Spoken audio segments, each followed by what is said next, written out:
The clock behind the bar read 11:47 p.m. when Ellie Wells finally stopped moving. Her shift at Fiore d'Oro had been relentless. 8 hours of balancing trays, memorizing orders, smiling through exhaustion. Her lower back complained with every step, but she'd learned to ignore it years ago. 3 more tables had just cleared out, leaving generous tips that would help cover rent this month. She tucked the bills into her apron pocket and exhaled slowly, leaning against the polished mahogany counter near the entrance. The restaurant was winding down. Most guests had left, but a few lingered over espresso and dessert wine. The kitchen staff was already breaking down stations, the sounds of clattering pots and running water echoing from the back. Manhattan never truly slept, but this late at night, the energy shifted. Outside the floor-to-ceiling windows, taxicabs cruised past slower than usual. Streetlights cast amber pools on the wet pavement. It had rained earlier, leaving the sidewalks slick and reflective. Ellie was calculating her tips when she noticed the man at table 12 stand up. Nicholas Pellegrini. She knew his name because everyone who worked here knew his name. He came in twice a week, always reserved the same corner table, always brought men in expensive suits who spoke in hushed tones. The managers treated him differently. The kitchen prepared his meals with extra care. The wine he ordered never appeared on the bill. Ellie had served his table once, months ago, when the regular waitress called in sick. He'd been polite but distant, his dark eyes scanning her face for exactly 2 seconds before returning to the menu. She remembered thinking he looked tired despite the perfectly tailored charcoal suit.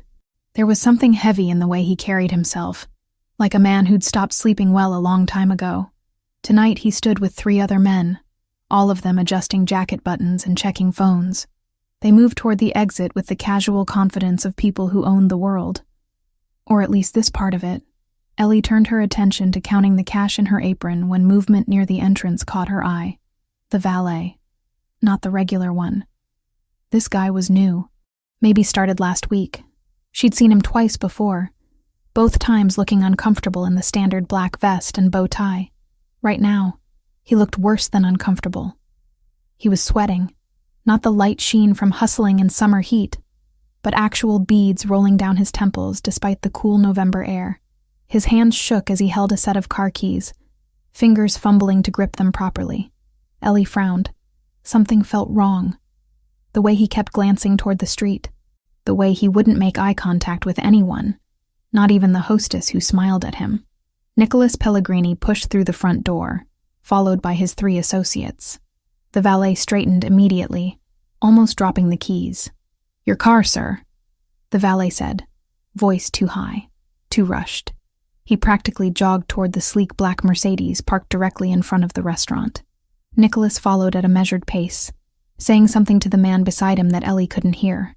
She should have gone back to work, should have finished her closing tasks, but her feet carried her toward the entrance instead, some instinct pulling her forward. The valet brought the Mercedes around fast, too fast. He left the driver's door hanging open and backed away quickly, holding out the keys like they burned his hand. Nicholas reached for them, nodding once in dismissal. That's when Ellie saw it. Through the driver's side window, illuminated by the restaurant's exterior lights, a thin red wire visible beneath the dashboard. Just a flash of color that didn't belong. Her grandmother used to restore old cars in Detroit, taught Ellie the basics. Wiring in a Mercedes looked nothing like that. Nothing in a modern car should have exposed colored wires running loose under the panel. Her body reacted before her brain fully processed the information. "Don't get in!" Ellie's voice cut through the quiet street as she broke into a run. Her worn sneakers slapped against wet pavement. Nicholas turned sharply, hand already on the doorframe. She grabbed his arm with both hands, yanking him backward with force born from pure panic. He reacted on instinct, twisting to break her grip, his other hand moving defensively to push her away. But she held on, stumbling when he shoved her back. "There's something under the dashboard," she gasped, pointing frantically at the car. "A wire. Red. It shouldn't be there." Nicholas froze. His dark eyes locked onto hers for a fraction of a second, searching for deception or madness. Then his gaze shifted to the car, specifically to where she was pointing. One of his men stepped forward. Tall, broad-shouldered, with the alert posture of someone trained to handle threats. "Boss?" Nicholas held up one hand, a gesture so subtle it was almost invisible. "Ethan, get everyone back. 5 meters. Now." The man, Ethan, didn't question. He moved immediately, pulling the other 2 men away from the vehicle. Nicholas grabbed Ellie's wrist and pulled her with him, putting distance between them and the Mercedes. "What exactly did you see?" Nicholas's voice was calm, controlled, but there was steel underneath, red wire, under the steering column, visible through the window. It was just hanging there, not connected properly. Ellie's heart hammered against her ribs. "My grandmother rebuilt cars. That's not normal. That's not factory wiring." Nicholas stared at the Mercedes for 3 long seconds. Then he pulled out his phone and stepped further back, bringing Ellie with him. She realized he still had hold of her wrist, his grip firm but not painful. "Everyone inside," he ordered quietly to his men. "Clear the sidewalk." Ethan was already moving, ushering the restaurant staff who'd gathered near the entrance back through the doors. The hostess looked confused. The manager started to protest, but stopped when Ethan shot him a look. Time seemed to stretch and compress simultaneously. Ellie counted her own heartbeats. 1, 2, 3. The explosion was louder than anything she'd ever heard in her life. The Mercedes erupted into a ball of fire and twisted metal. The blast wave hit like a physical wall, shoving Ellie backward. She felt her feet leave the ground for a moment before Nicholas's body collided with hers, both of them hitting the pavement hard. He covered her. His full weight pressed her into the cold, wet concrete as debris rained down around them. Pieces of metal, glass, burning rubber. The heat washed over them in a wave, followed immediately by choking black smoke. Ellie couldn't breathe, couldn't think. Her ears rang with a high-pitched whine that drowned out everything else. Nicholas shifted his weight, pulling her up with him. His face was inches from hers, lips moving, but she couldn't hear the words through the ringing. Then sound crashed back in all at once. Car alarms, screaming, sirens already wailing in the distance, the crackle of flames consuming what was left of the Mercedes. "Are you hurt?" Nicholas's voice cut through the chaos. His hands moved over her shoulders, her arms, checking for injuries with surprising gentleness. Ellie's palms stung where they'd scraped against the pavement. The right side of her face felt raw, probably from the asphalt, but otherwise, she was intact. "I'm okay. I think. I'm okay." Nicholas stood, pulling her up with him. Ethan appeared beside them, phone already to his ear, barking orders to someone. People poured out of the restaurant now, drawn by the explosion. The manager stood in the doorway, face pale, hand over his mouth. The valet was gone. Ellie scanned the street frantically. He'd been right there, just 20 feet away when she'd yelled. Now the sidewalk was empty except for panicked onlookers. "The valet," Ellie said urgently, grabbing Nicholas's sleeve. "The one who brought the car. He's gone." Nicholas's expression didn't change, but something dark flashed in his eyes. "Ethan." "Already on it," Ethan replied, still on his phone. "Checking cameras. He bolted the second you stepped back." The first police car arrived within 90 seconds, followed closely by a fire truck. Then another police car. Then unmarked vehicles that Ellie instinctively knew weren't regular cops. Men in dark suits and FBI windbreakers emerged, establishing a perimeter with frightening efficiency. A bomb in Manhattan meant federal jurisdiction. Automatic response. Ellie watched them work, her mind still struggling to catch up with what had just happened. She'd saved someone's life. Multiple lives. She'd seen something wrong and acted without thinking. Now reality was setting in, cold and sharp. One of the FBI agents approached Nicholas, badge already out. They spoke in low tones, too quiet for Ellie to hear over the commotion. Nicholas's posture remained relaxed, cooperative. But Ellie noticed how Ethan positioned himself strategically between his boss and the growing crowd of first responders. A paramedic touched Ellie's shoulder, making her jump. "Miss, are you injured? Let me take a look at your face." She let the woman guide her toward an ambulance, cleaning the scrapes on her cheek and palms with stinging antiseptic. The paramedic wrapped gauze around her left hand where the worst abrasion had torn the skin. "You're very lucky. the paramedic said softly. If you'd been any closer to that vehicle when it went up. Ellie nodded numbly. Lucky. Right. Through the controlled chaos, she watched Nicholas speak with what appeared to be a senior FBI agent. The man gestured toward the burning wreckage, asked questions. Nicholas answered calmly, occasionally pointing toward the restaurant. At one point, the agent's gaze shifted to Ellie, and she felt the weight of that attention like a spotlight. Before Ethan could steer her away, the senior agent peeled off from Nicholas and crossed toward the ambulance. Miss Wells? He asked, flashing his badge just long enough for her to register the seal. His voice was steady, practiced, the kind that made chaos feel briefly organized. I need the short version. What made you look under the dash? Ellie swallowed. Her mouth tasted like smoke. There was a red wire. It didn't belong there. And the valet. He was watching me. When the car went up, he ran. Describe him, the agent said, already taking notes. Anything. Height, jacket, accent, the way he moved. She forced herself to focus, to pull details out of the fog. The agent nodded once, clipped and approving. Then he handed her a card. You did the right thing. We'll take a formal statement when you're steadier. Your security can coordinate with my office, but you don't disappear on us. Understood? Ellie closed her fingers around the card like it was a lifeline. Understood. Ethan broke away from the group and approached her quickly. Miss Wells, we need to move you now. What? Why? Ellie stood up too fast, swaying slightly. The FBI are going to want to question me. I saw the valet, I can describe him. And you will, Ethan assured her, already guiding her away from the ambulance. His hand on her elbow was gentle but insistent. But not here. Not right now. You're in shock. You need somewhere safe to process what just happened. I'm fine. I can give a statement. Miss Wells. Ethan stopped walking, turned to face her directly. His eyes were kind, but serious. Someone just tried to kill my boss with a car bomb. You stopped them. That makes you a witness to attempted murder and possibly a target yourself. The people who did this, they don't leave loose ends. The words hit harder than the blast wave had. Ellie's legs went weak. A black SUV pulled up to the curb, somehow bypassing the police barricade. The back door opened. Nicholas appeared beside them, his suit jacket torn at the shoulder. A small cut above his left eyebrow that he hadn't bothered to address. Get in, he said quietly. Not a command. Not quite a request either. Something in between.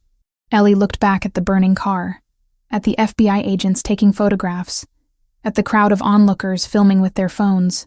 She thought about the valet's sweating face, the red wire, the 3 seconds between her warning and the explosion. I don't even know you, she whispered. I know, Nicholas replied. But you saved my life tonight. Let me return the favor. Somewhere in the distance, more sirens wailed. The fire crackled and popped as firefighters sprayed it with foam. An FBI agent called out, looking for witnesses. Ellie looked at Nicholas Pellegrini, really looked at him. His dark eyes held hers steadily, waiting for her decision. Not pressuring, just waiting. She got in the SUV. Ethan slid in behind her, and Nicholas took the front passenger seat. The driver pulled away smoothly, merging into late-night traffic before the FBI agents could reach them. Ellie watched the chaos recede through the back window, her reflection ghostly in the tinted glass. She could still smell smoke in her hair, could still feel the vibration of the explosion in her chest. Where are we going?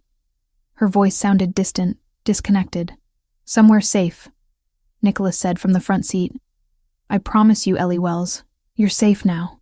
But as the city lights blurred past the windows and her heartbeat refused to slow, Ellie wondered if safe was something she'd ever feel again. Sunlight cut through unfamiliar windows, harsh and unwelcome against Ellie's closed eyelids. She tried to turn away from it, but her body protested with immediate sharp complaints. Her palms stung. Her right cheek throbbed. Every muscle felt bruised, like she'd been thrown down a flight of stairs. Memory slammed back with brutal clarity. The explosion. The heat. Nicholas Pellegrini covering her body as metal rained from the sky. Ellie's eyes snapped open. This wasn't her apartment.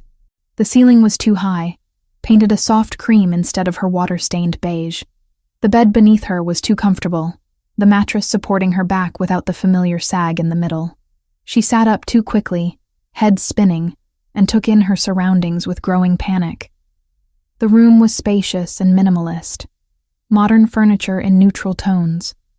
A single piece of abstract art on the wall, all geometric shapes in grays and blacks. Floor-to-ceiling windows revealed a view she recognized immediately. Central Park stretched out below, trees still holding on to autumn colors, which meant she was somewhere on the Upper East Side, somewhere expensive.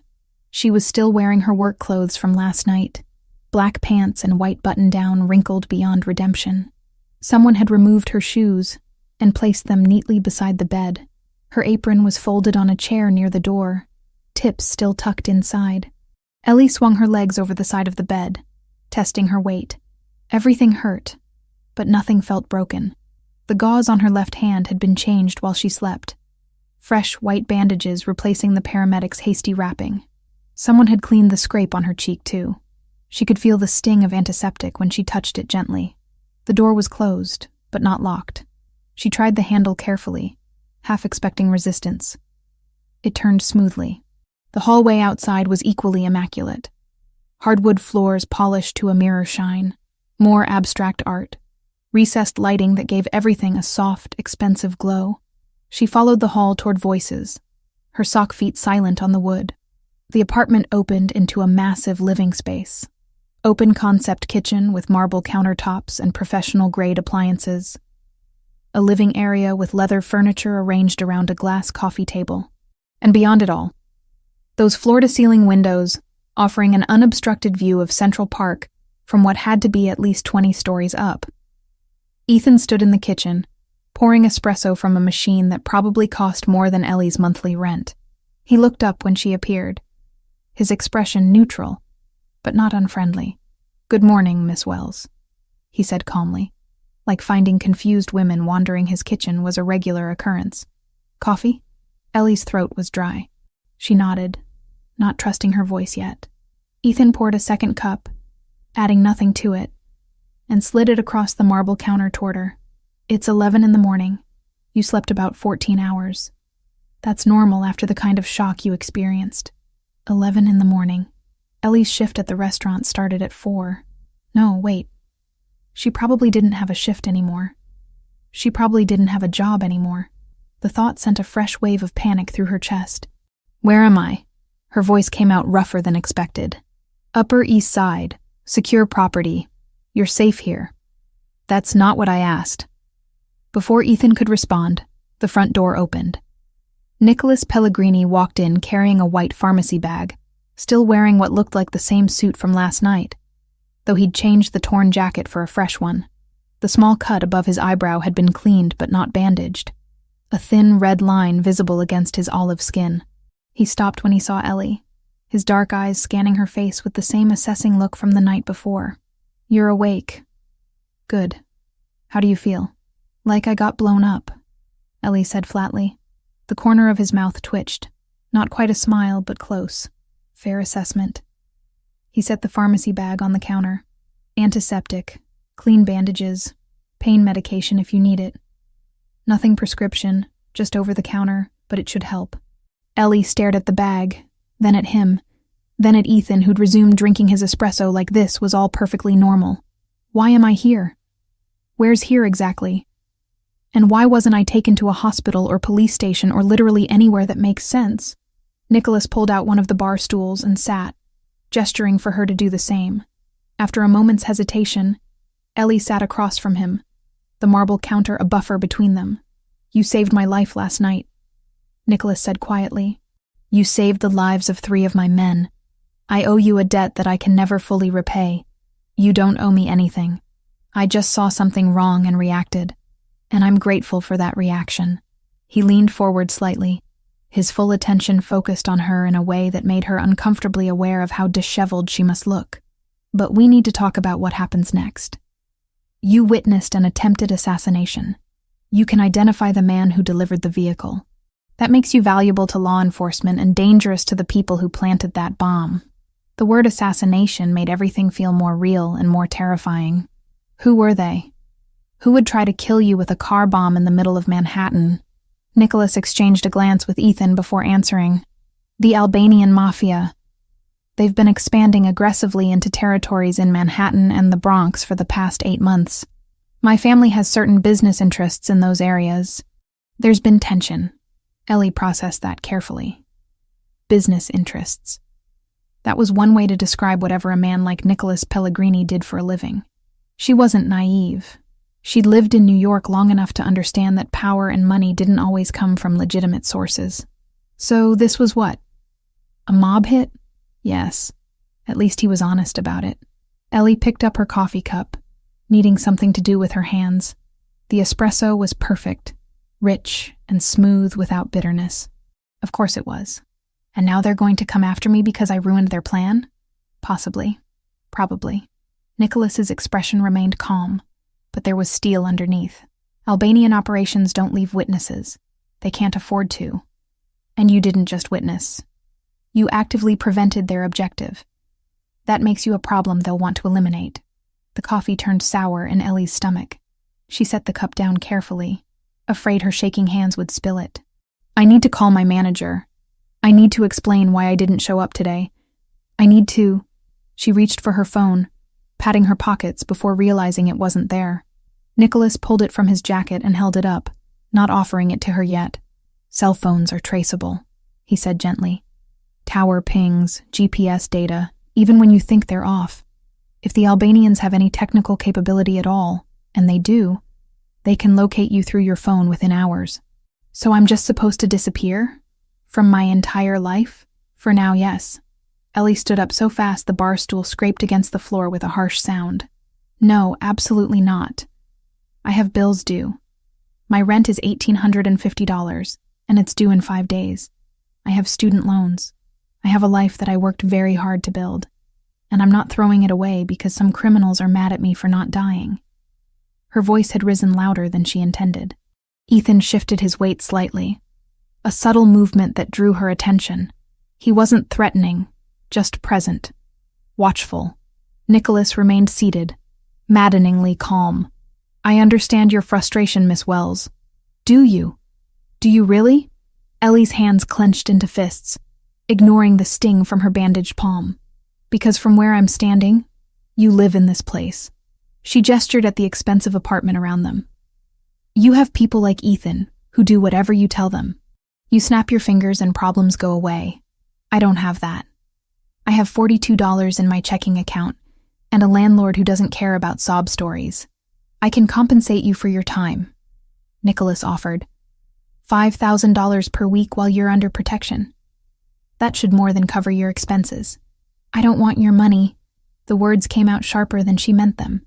I don't want to be bought or paid off or whatever this is. I just want my normal life back. Nicholas stood then, moving around the counter until he was closer to her. Not crowding her space, but close enough that she had to look up slightly to meet his eyes. Your normal life ended the moment you screamed, "Don't get in," he said quietly. I wish that wasn't true. I wish you'd looked the other way, and I'd gotten into that car and you'd finished your shift and gone home, and none of this would be your problem. But that's not what happened. You chose to act. You chose to save a stranger. And now both of us have to deal with the consequences of that choice. Ellie wanted to argue, but the truth of his words settled over her like a weight. He was right. She'd inserted herself into something dangerous, and there was no taking it back now.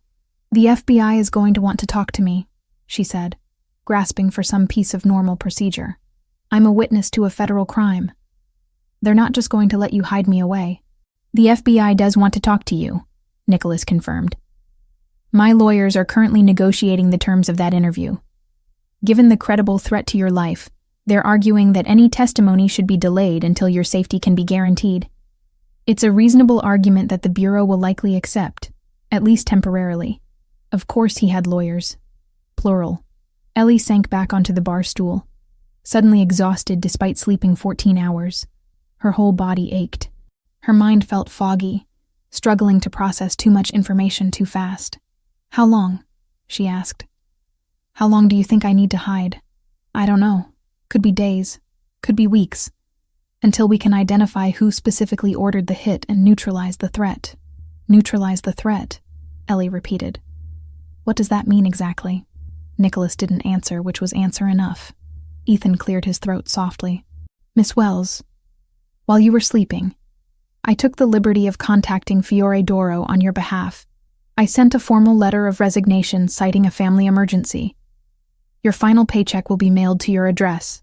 Ellie's head snapped toward him. You quit my job for me?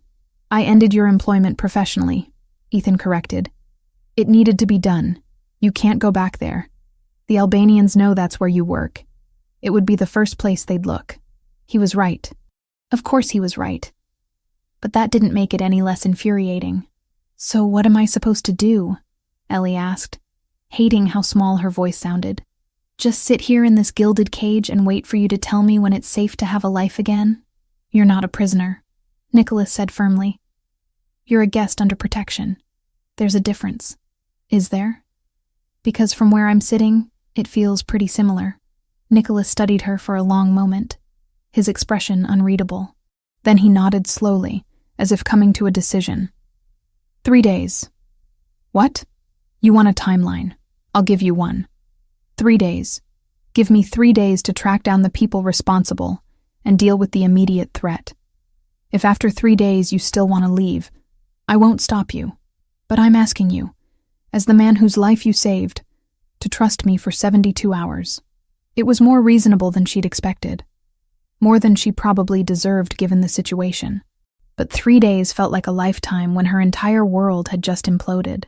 I want to be able to move around, Ellie said, negotiating terms she barely understood. I'm not staying locked in that bedroom for 3 days. You'll have full access to the apartment. Ethan or someone from my security team will be here at all times, but they'll stay out of your way unless there's a threat. And I'm not a prisoner? You're not a prisoner. Ellie looked down at her bandaged hand, at the gauze wrapped around her palm. She thought about the red wire under the dashboard, the explosion, the heat, the way Nicholas had covered her body without hesitation, protecting her from debris. He could have let her get blown up, could have ignored her warning and gotten himself killed. Instead, both of them were standing here in this expensive apartment negotiating the terms of her temporary captivity.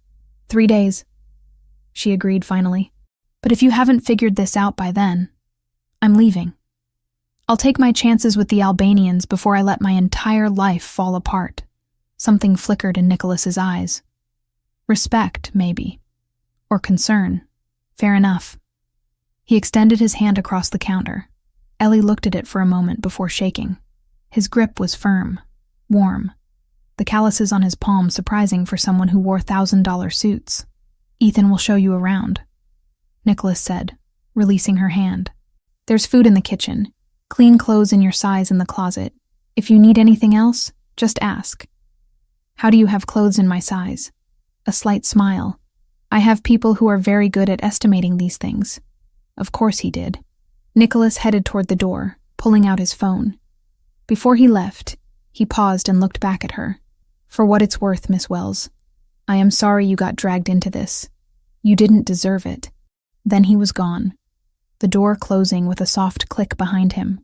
Ellie stood in the middle of the expensive apartment, surrounded by marble and leather and a view of Central Park that probably cost more per month than she made in a year. Ethan refilled her coffee cup without asking, the sound of espresso pouring the only noise in the sudden silence. 3 days, she muttered to herself. 3 days to wait while dangerous men hunted for solutions to problems she'd created by doing the right thing. She picked up the coffee cup and walked to the windows, staring out at the city below. People went about their normal lives down there, going to work, meeting friends, living freely. Ellie pressed her forehead against the cool glass and wondered if she'd ever feel normal again. 3 days should have been simple. 72 hours of waiting while Nicholas Pellegrini dealt with whatever threats lurked in the shadows of his world.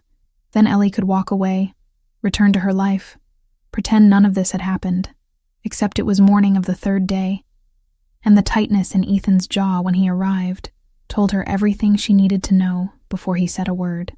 Ellie had been awake since 6, unable to sleep past dawn, despite the blackout curtains in her temporary bedroom. She'd showered, changed into clothes from the mysteriously well-stocked closet, jeans and a soft gray sweater that fit perfectly. The bandages on her hand had been changed again, the scrapes on her face starting to fade from angry red to dull pink under the fresh gauze Ethan had left for her. She was making coffee when Ethan came through the front door, phone pressed to his ear, his expression darker than she'd seen in the past 2 days. He ended the call and looked at her. "We have a problem." Ellie's stomach dropped. "What kind of problem?" Ethan pulled out his phone, swiped through something, then turned the screen toward her. It was a grainy photo, clearly pulled from security footage. The angle was from above, showing the entrance of Fiore d'Oro. And there, frozen mid-run, was Ellie. Her face was visible, clear enough to identify even with the poor quality. Below the photo, text in Albanian and English. $50,000. Location only. Alive preferred. The coffee cup slipped from Ellie's fingers. It shattered against the marble floor, dark liquid spreading across white stone. "They leaked it last night," Ethan said quietly, pocketing his phone and grabbing paper towels. "Sent it through their network of informants and associates. By morning, half the criminal underground in New York had seen your face." Ellie couldn't look away from the puddle of coffee spreading at her feet. $50,000. For her, like she was a bounty. A thing to be hunted. Alive preferred. She repeated numbly. "What does that mean?" "It means they want to question you before they kill you," Ethan said bluntly, already cleaning up the mess. "They want to know if you're connected to us, if you know anything useful, if there are other witnesses. Then they'll eliminate you as a loose end." The apartment felt suddenly smaller, the walls pressing in. "You said 3 days. Nicholas said 3 days and I could leave if I wanted. That was before this."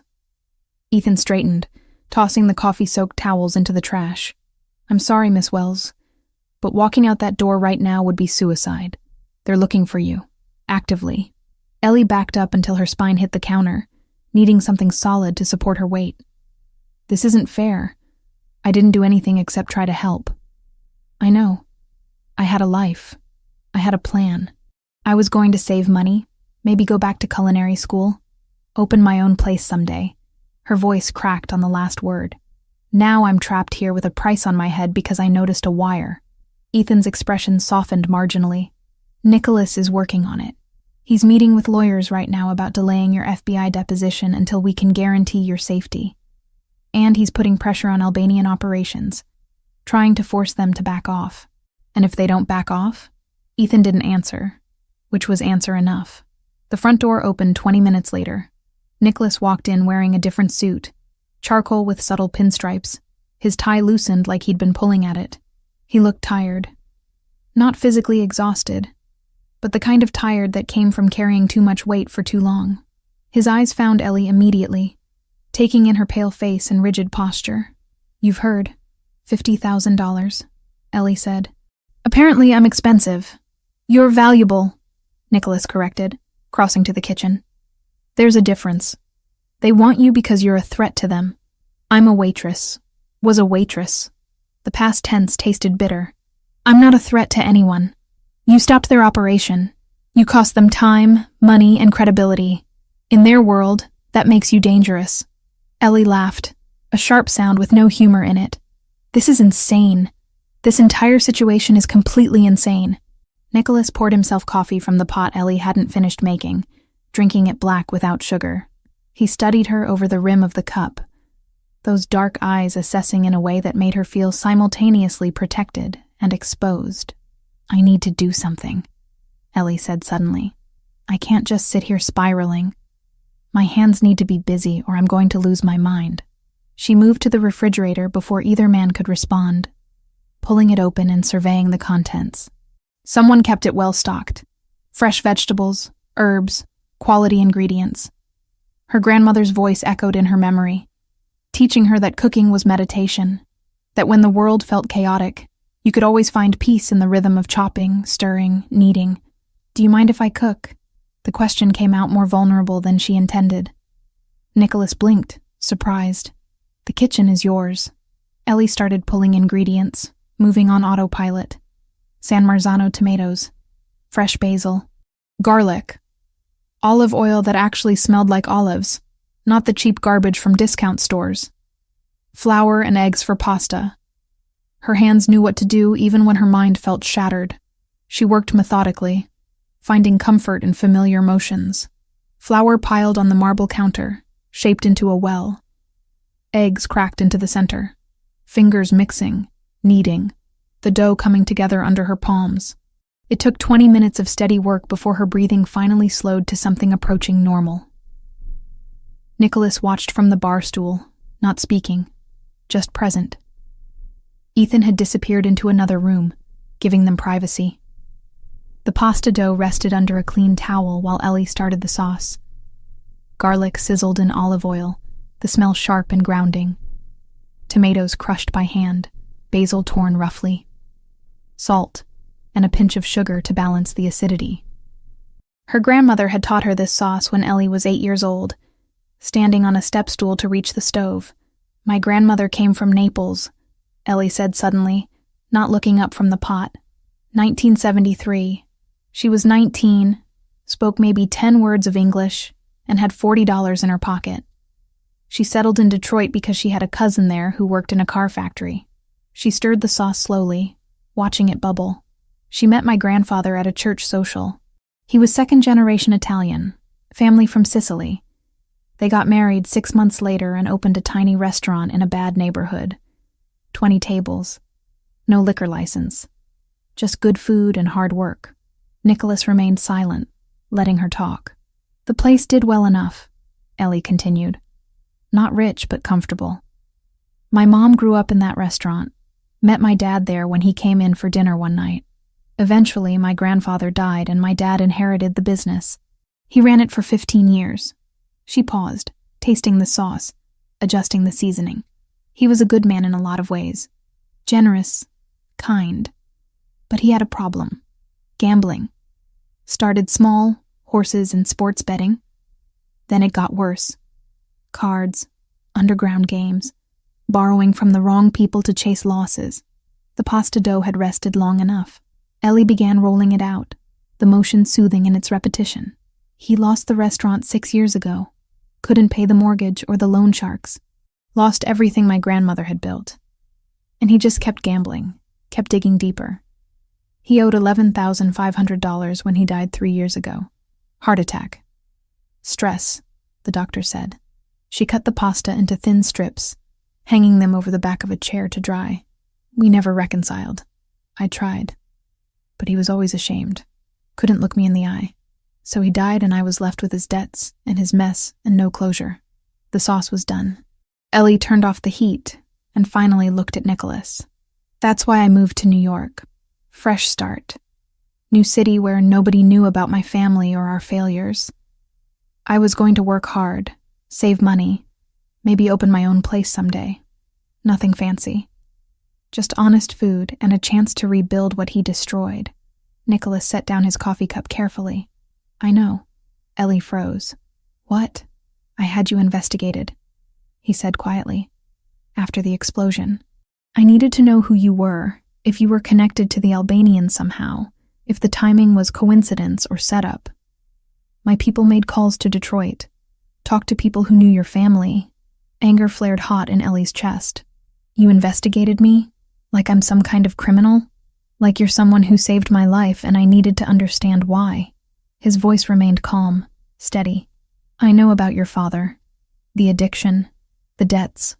I know you moved here 3 years ago, worked 2 jobs for the first year, that you send money to your mother every month even though you can barely afford it. You had no right. I had every right, Nicholas interrupted, but not unkindly. Someone tried to kill me with a car bomb. You stopped them. I don't believe in coincidences. I needed to know everything about you to assess the situation properly. Ellie gripped the edge of the counter, her knuckles white. And what did your investigation tell you? That I'm a broke waitress with dead-end prospects and daddy issues? It told me you're honest, hardworking. That the debts your father left were small, owed to predatory lenders in Detroit, the kind of local loan sharks who have no connection to organized crime in New York.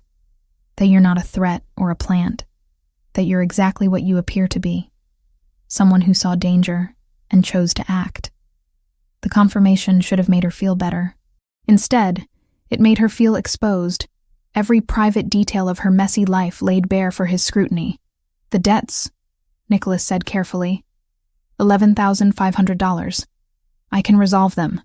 One phone call, and that burden disappears. No. The word came out hard, final. It's a small amount. I don't care if it's 50 cents. Ellie cut him off. I'm not taking your money. I'm not letting you buy my problems and hold them over my head. That's not what this is. Isn't it? You fix my debts, I owe you a favor. Maybe more than one. Maybe you decide someday you want something from me and I can't say no because I'm in your debt. That's how this works, right? That's how your world operates? Nicholas's jaw tightened. You don't know anything about my world. Then enlighten me, Ellie challenged. Tell me I'm wrong. Tell me that powerful men like you do favors out of the goodness of their hearts with no strings attached. They stared at each other across the kitchen. Tension thick between them. Finally, Nicholas nodded once. You're right. In my world, everything has a price. Every favor comes with expectation of return. But that's not what I'm offering you. What are you offering then? A way to eliminate a vulnerability, he said. Those debts make you a target for pressure. Someone could use them against you. Against me by extension, since you're under my protection. I want them gone for strategic reasons. Still sounds like strings to me. Then refuse, Nicholas said simply. Keep the debts. I'll respect that choice. But know that I'm trying to help, not control you. Ellie held his gaze for a beat too long. Pride and fear wrestled in her chest until fear won. Fine, she said, the word tasting bitter. If those debts are a vulnerability, then we end them. But we do it clean, in writing. No favors, no leverage. You pay them, and it's over. Forever. Nicholas's eyes narrowed, not in anger, but in assessment. Then he nodded once. Done. My attorney will draft a one-page waiver. You sign it, I make the call, and you never hear about Detroit again. The front door opened and Ethan returned, carrying a tablet.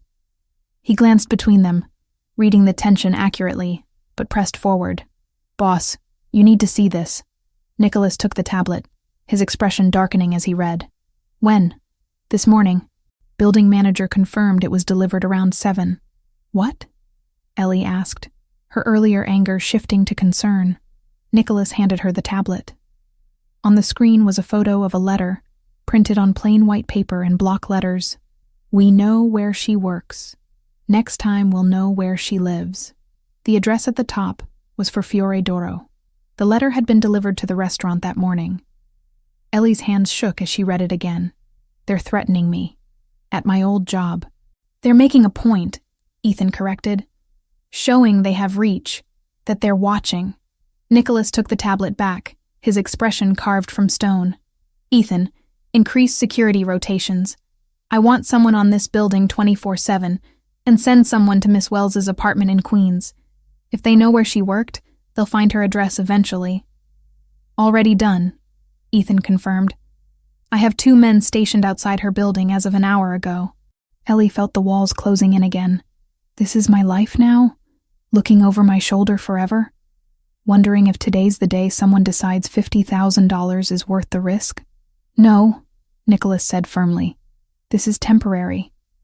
We're putting pressure on Albanian operations, cutting off their income streams, making it expensive for them to come after you. Eventually, they'll decide you're not worth the cost. Eventually. You mean weeks? Months? I don't know, he admitted. But I won't let them hurt you. You have my word on that. His word. Like that meant something. Like promises from a man who lived in a world of violence and consequences actually held weight. Ellie looked at the pasta hanging to dry, at the sauce cooling on the stove. Normal things. Simple things. The kind of things that used to make up her entire world. 3 days, she said quietly. That was the deal. 3 days and I could leave if I wanted. Nicholas's expression didn't change. Yes, that was the deal. But if I leave now, I'll die. Probably. The bluntness should have made her angry. Instead, it just made her tired. So I don't really have a choice, do I? There's always a choice, Nicholas said. But some choices have consequences you might not survive. He reached for the wine glass but didn't drink, as if even that small indulgence would be dishonest. The 72 hours are up, he added, voice low. My word still stands. If you tell me you're done, I won't chain you to my life. Ellie's laugh came out thin. You'll just let me walk out? Not into an open street, alone with people hunting you. Nicholas's gaze didn't waver. But you can choose the shape of your protection. FBI custody. A safe house they control. You give them what you know and you disappear under a badge and a locked door. Or you stay with me, under my security, where I can actually see the threat before it reaches you. Or you leave New York entirely, with help, with a plan, not with a suitcase and a prayer. And if I pick the first one, she asked, then I put you in their hands, and I still do everything I can to keep you alive, he said simply. I don't like it, but it's your decision. The offer didn't feel like freedom. It felt like being asked to choose between different kinds of cages. But at least he was naming them. At least he wasn't pretending. Ellie turned back to the stove, testing the pasta water that had started to boil. She dropped the fresh noodles in, watching them swirl in the rolling water. 2 minutes for fresh pasta. That's all it needed. Simple. Predictable. Unlike everything else in her life right now. I need a job, she said finally. Not your money. Not charity. A real job with a real salary that I earn. Nicholas tilted his head slightly, considering. What kind of job? I'm a trained chef. Well, partially trained. I did 2 years at culinary school before my father died and I had to drop out. She stirred the pasta carefully. I know Italian cuisine. Traditional preparations. My grandmother taught me things you can't learn in school. I own 3 restaurants. Nicholas said slowly. Legitimate businesses. They could use someone with your skills. As what? A consultant? An employee? Culinary operations manager, he offered. You'd oversee the kitchens, work with the chefs on menus, ensure quality and authenticity. It's a real position with real responsibilities. $4,500 a month salary. Ellie drained the pasta, the steam rising in clouds that blurred her vision. $4,500 a month. More than she'd made as a waitress. More than she'd ever made, honestly. And when the Albanian situation resolves, she asked, do I keep the job or does it disappear? You keep it as long as you want it. Contract terms, legal and binding. She plated the pasta, topped it with sauce, fresh basil torn over the top. She slid 1 plate toward Nicholas, kept one for herself. He picked up a fork, tried a bite. His eyebrows rose slightly. This is exceptional. My grandmother's recipe. Ellie took her own bite. The familiar flavors a small comfort. So, real job, real salary, real contract? All of it. She ate slowly, thinking through every angle. This was still his world, his terms, his control. But it was better than hiding indefinitely with no income. Better than letting her entire life collapse while she waited for danger to pass. I accept, she said finally. But I want the contract in writing. Professional terms. And if I want to quit, I can. Agreed. They ate in silence for a while. The good kind of silence that didn't need filling. When Ethan returned to the kitchen, Nicholas slid the second plate toward him. Try this. Ethan took a bite and nodded appreciatively. You should hire her for real. I just did, Nicholas said, a slight smile on his face. Ellie looked between them, reality settling over her like a weight. She had a job, security, protection, everything she needed to survive this nightmare. All it cost was her freedom and her peace of mind. She finished her pasta and started cleaning up, her hands busy again, her mind already planning menus and recipes. If she was going to do this, she'd do it right. Build something real from the ashes of her interrupted life. Outside the windows, the city continued on. People lived and worked and moved freely through streets she couldn't walk without risk. But in this expensive apartment with these dangerous men, Ellie Wells was safe. For now, that would have to be sufficient. 2.5 weeks working for Nicholas Pellegrini taught Ellie that legitimate business could be just as demanding as the criminal kind. Maybe more so, since it required maintaining appearances. The first Friday, she asked for a secure phone call and told her mother, careful, casual lies, that she'd picked up extra shifts and couldn't talk long.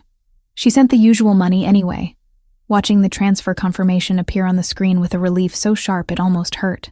Whatever else had been stolen from her, that responsibility stayed. 2 days after she signed Nicholas's waiver, Ethan confirmed the Detroit debts were gone. No threats. No follow-up. Just silence where a noose had been. And the FBI didn't forget her either. A week into her new routine, she sat in a quiet conference room with 2 agents and Nicholas's attorney, gave a recorded statement until her throat went raw, then left with a card that promised a scheduled deposition later, when later wouldn't get her killed.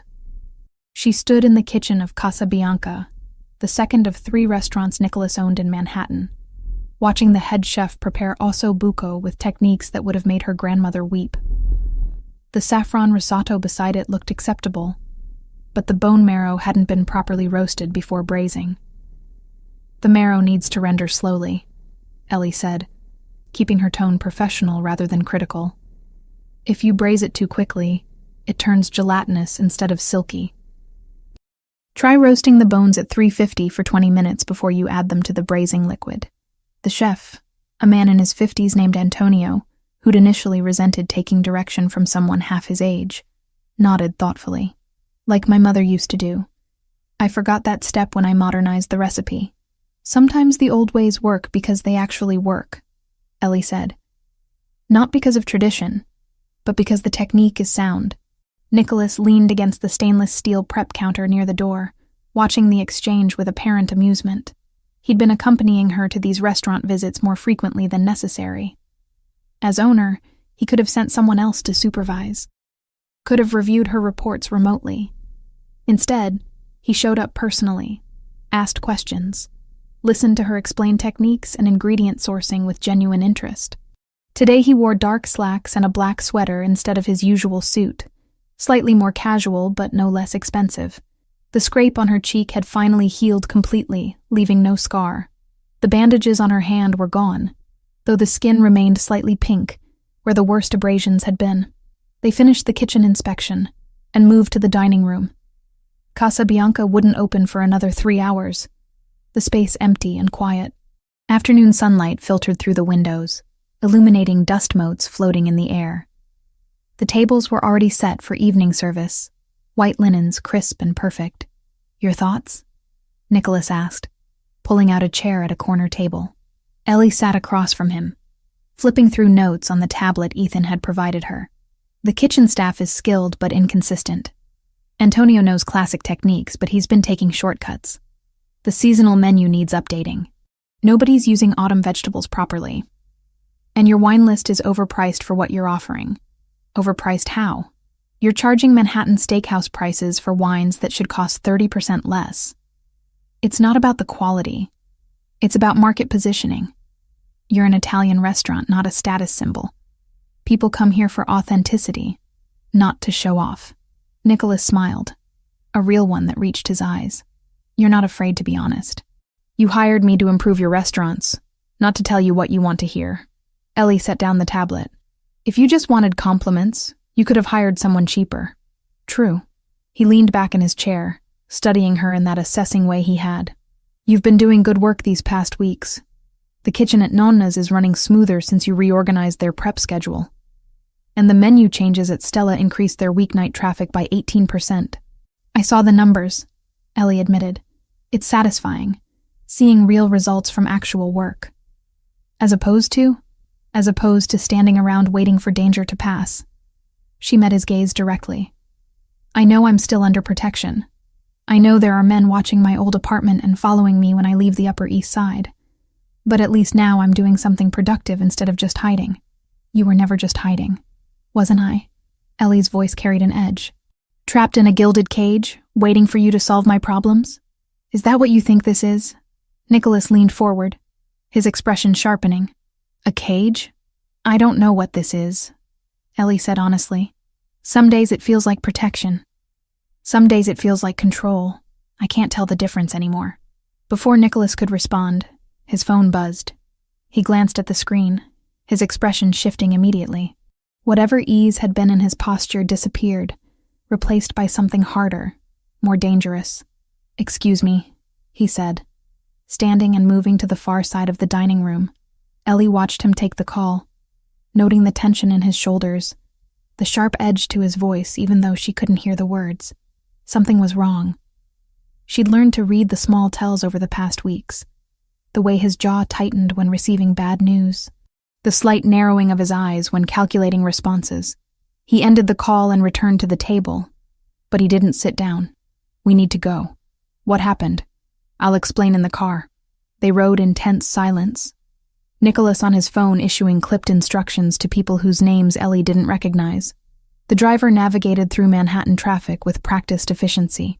Ethan sat in the front passenger seat, also on his phone, his voice low and urgent. When they finally returned to the Upper East Side apartment, Nicholas immediately headed for his office. Ellie followed, ignoring the subtle attempt to exclude her. "What's going on?" she demanded from the doorway. Nicholas looked up from where he'd been pulling files from a locked cabinet. For a moment, she thought he'd tell her to leave, to let him handle his business.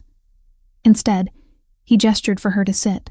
"We've been putting pressure on Albanian operations for weeks now," he said, organizing papers on his desk.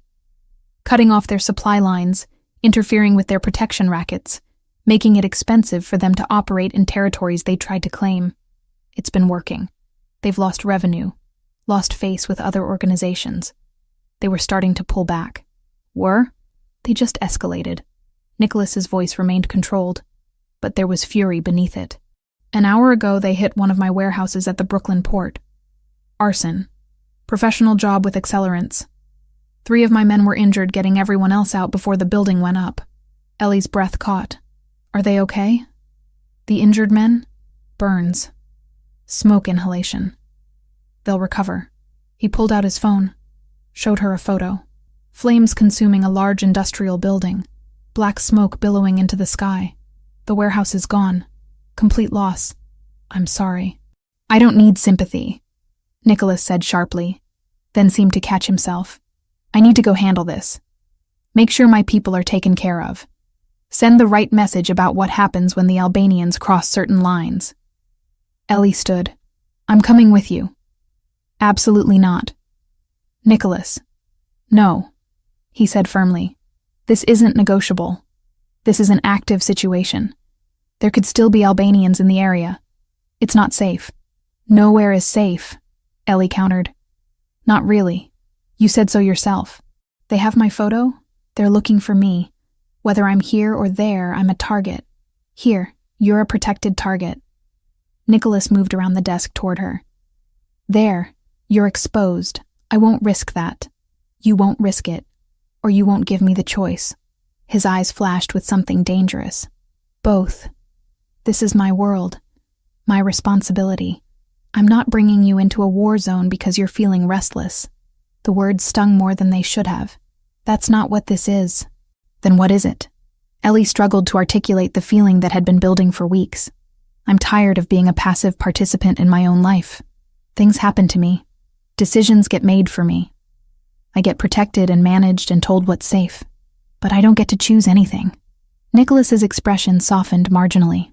"I understand that frustration. But this particular choice could get you killed. And I can't allow that." "Can't allow," Ellie repeated. "Because you're in charge and I'm just the waitress you saved. Because you saved my life first," Nicholas said quietly. "And I will not let that act of courage be repaid with your death. I won't let them take you from this world because of choices I made, wars I started before you even knew my name." The raw honesty in his voice stopped Ellie's argument cold. She'd seen him angry, seen him calculating, seen him giving orders with absolute authority. But this was different. This was personal. "I need to go," Nicholas said after a moment. "Ethan will stay here with you. 2 guards will be outside.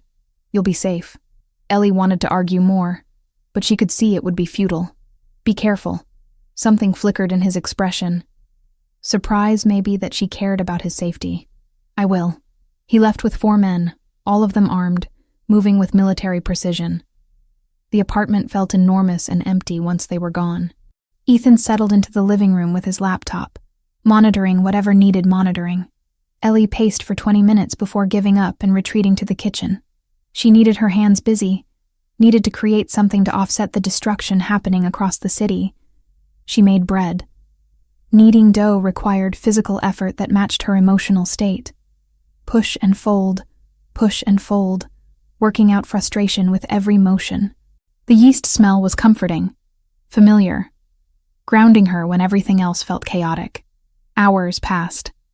The bread baked, filling the apartment with warmth and the smell of home.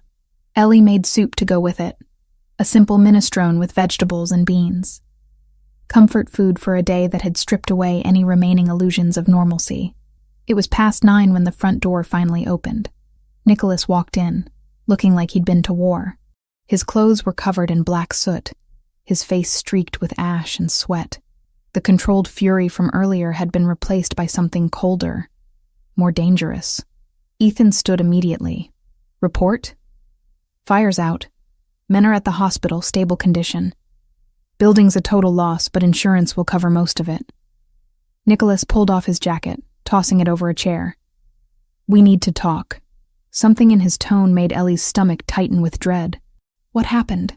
Nicholas pulled out his phone, swiped through photos, then handed it to her. The screen showed a wall of the burned warehouse. Despite the fire damage, the message was clear, spray-painted in red across the blackened bricks. The waitress can't hide forever. Below the words, stenciled with disturbing precision, was her face. The same photo from the bounty notice, but larger, more prominent.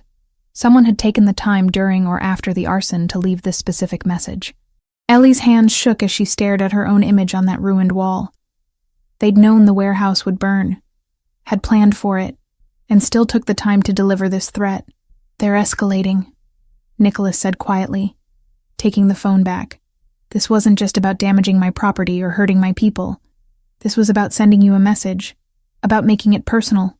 Ellie sank onto the couch, her legs suddenly unable to support her weight. I thought you said the pressure was working, that they were backing off. I was wrong. The admission clearly cost him. They're not interested in backing off. They're interested in revenge, and you're the symbol of their failure. As long as you're alive, you're proof that they're not invincible. So what does that mean? Ellie looked up at him. What happens now? Nicholas sat beside her, close enough that she could smell the smoke clinging to his clothes. It means this isn't temporary anymore. This is permanent until we force a permanent resolution. They won't stop coming for you. Not in weeks or months. Not until one side wins. The words settled over her like a shroud. No more pretending this would blow over. No more counting down days until freedom. This was her life now. Running, hiding, looking over her shoulder, living under constant threat. I understand if you're angry, Nicholas continued. If you want to blame me for dragging you into this. But I need you to understand something. He turned to face her fully, his dark eyes intense. I will not let them hurt you. Whatever it takes, whatever I have to do, I will keep you safe. That's not negotiable. Even if it means more violence? Ellie's voice came out smaller than she intended. Even if it means people dying? Yes. The simple honesty should have horrified her. Maybe it would have 3 weeks ago when she was just a waitress worried about rent and tips. But she'd learned too much about his world since then. Understood that in certain circles, protection required strength, and strength sometimes required violence. I'm scared, she admitted quietly. You should be, Nicholas said. Fear keeps you careful, keeps you alive. But you're not alone in this. You have me. You have Ethan and my entire organization working to eliminate this threat. We will find a way to end this. Ellie looked at her own face on his phone screen, spray-painted on a burned warehouse wall like a target. How? How do you end something like this? By making it more expensive for them to continue than to walk away, Nicholas explained. We've been cutting their income. Now we cut deeper. We go after their leadership, their operations, their reputation. We make them understand that coming after you costs more than your life is worth to them. It was cold, calculated, utterly pragmatic. And Ellie realized with disturbing clarity that she didn't have better options. I don't want people hurt because of me, she said. People are already hurt. 3 of my men tonight. That's on the Albanians, not you. Nicholas's jaw tightened. You didn't start this war. You just happened to be standing in the right place at the right time to save my life. Everything that's followed is consequence of their actions, not yours. Ellie wanted to believe that. Wanted to absolve herself of responsibility for the violence spiraling out from one moment of instinct. But she couldn't quite manage it. Come on. Nicholas stood, offering his hand. You made bread. I can smell it. And I haven't eaten since morning. The abrupt shift to normalcy felt jarring, but Ellie took his hand and let him pull her up. They moved to the kitchen where the bread sat cooling on the counter beside the pot of soup. She served them both in silence. The domestic ritual strange against the backdrop of arson and threats. Nicholas ate methodically, clearly hungry despite the chaos of his day. This is excellent, he said after the third spoonful. My grandmother's recipe, Ellie replied automatically. They ate without talking more, but it wasn't uncomfortable. Just two people sharing a meal after an exhausting day, finding small comfort in simple things. When Nicholas finally left to shower off the smoke and soot, Ellie remained in the kitchen, cleaning up slowly. Through the windows, Manhattan glittered with a million lights. Somewhere out there, people were searching for her. Planning. Plotting. Waiting for an opportunity. But in this moment, in this expensive apartment with dangerous men protecting her, Ellie was alive. She was safe. And tomorrow, she'd continue building something real from the wreckage of her interrupted life. It wasn't the future she'd imagined 3 weeks ago, but it was the one she had now, and she'd learned that survival meant adapting, not clinging to what used to be. The call came at 6 a.m, dragging Ellie from restless sleep. She heard Nicholas's voice through the walls, sharp and controlled, issuing orders with the clipped precision that meant something had gone very wrong. By the time she dressed and emerged from her bedroom, the apartment was already filling with men in dark suits, all of them moving with urgent purpose. Ethan met her in the hallway. Conference today. Nicholas wants you there. Why? What happened? Leak in the organization.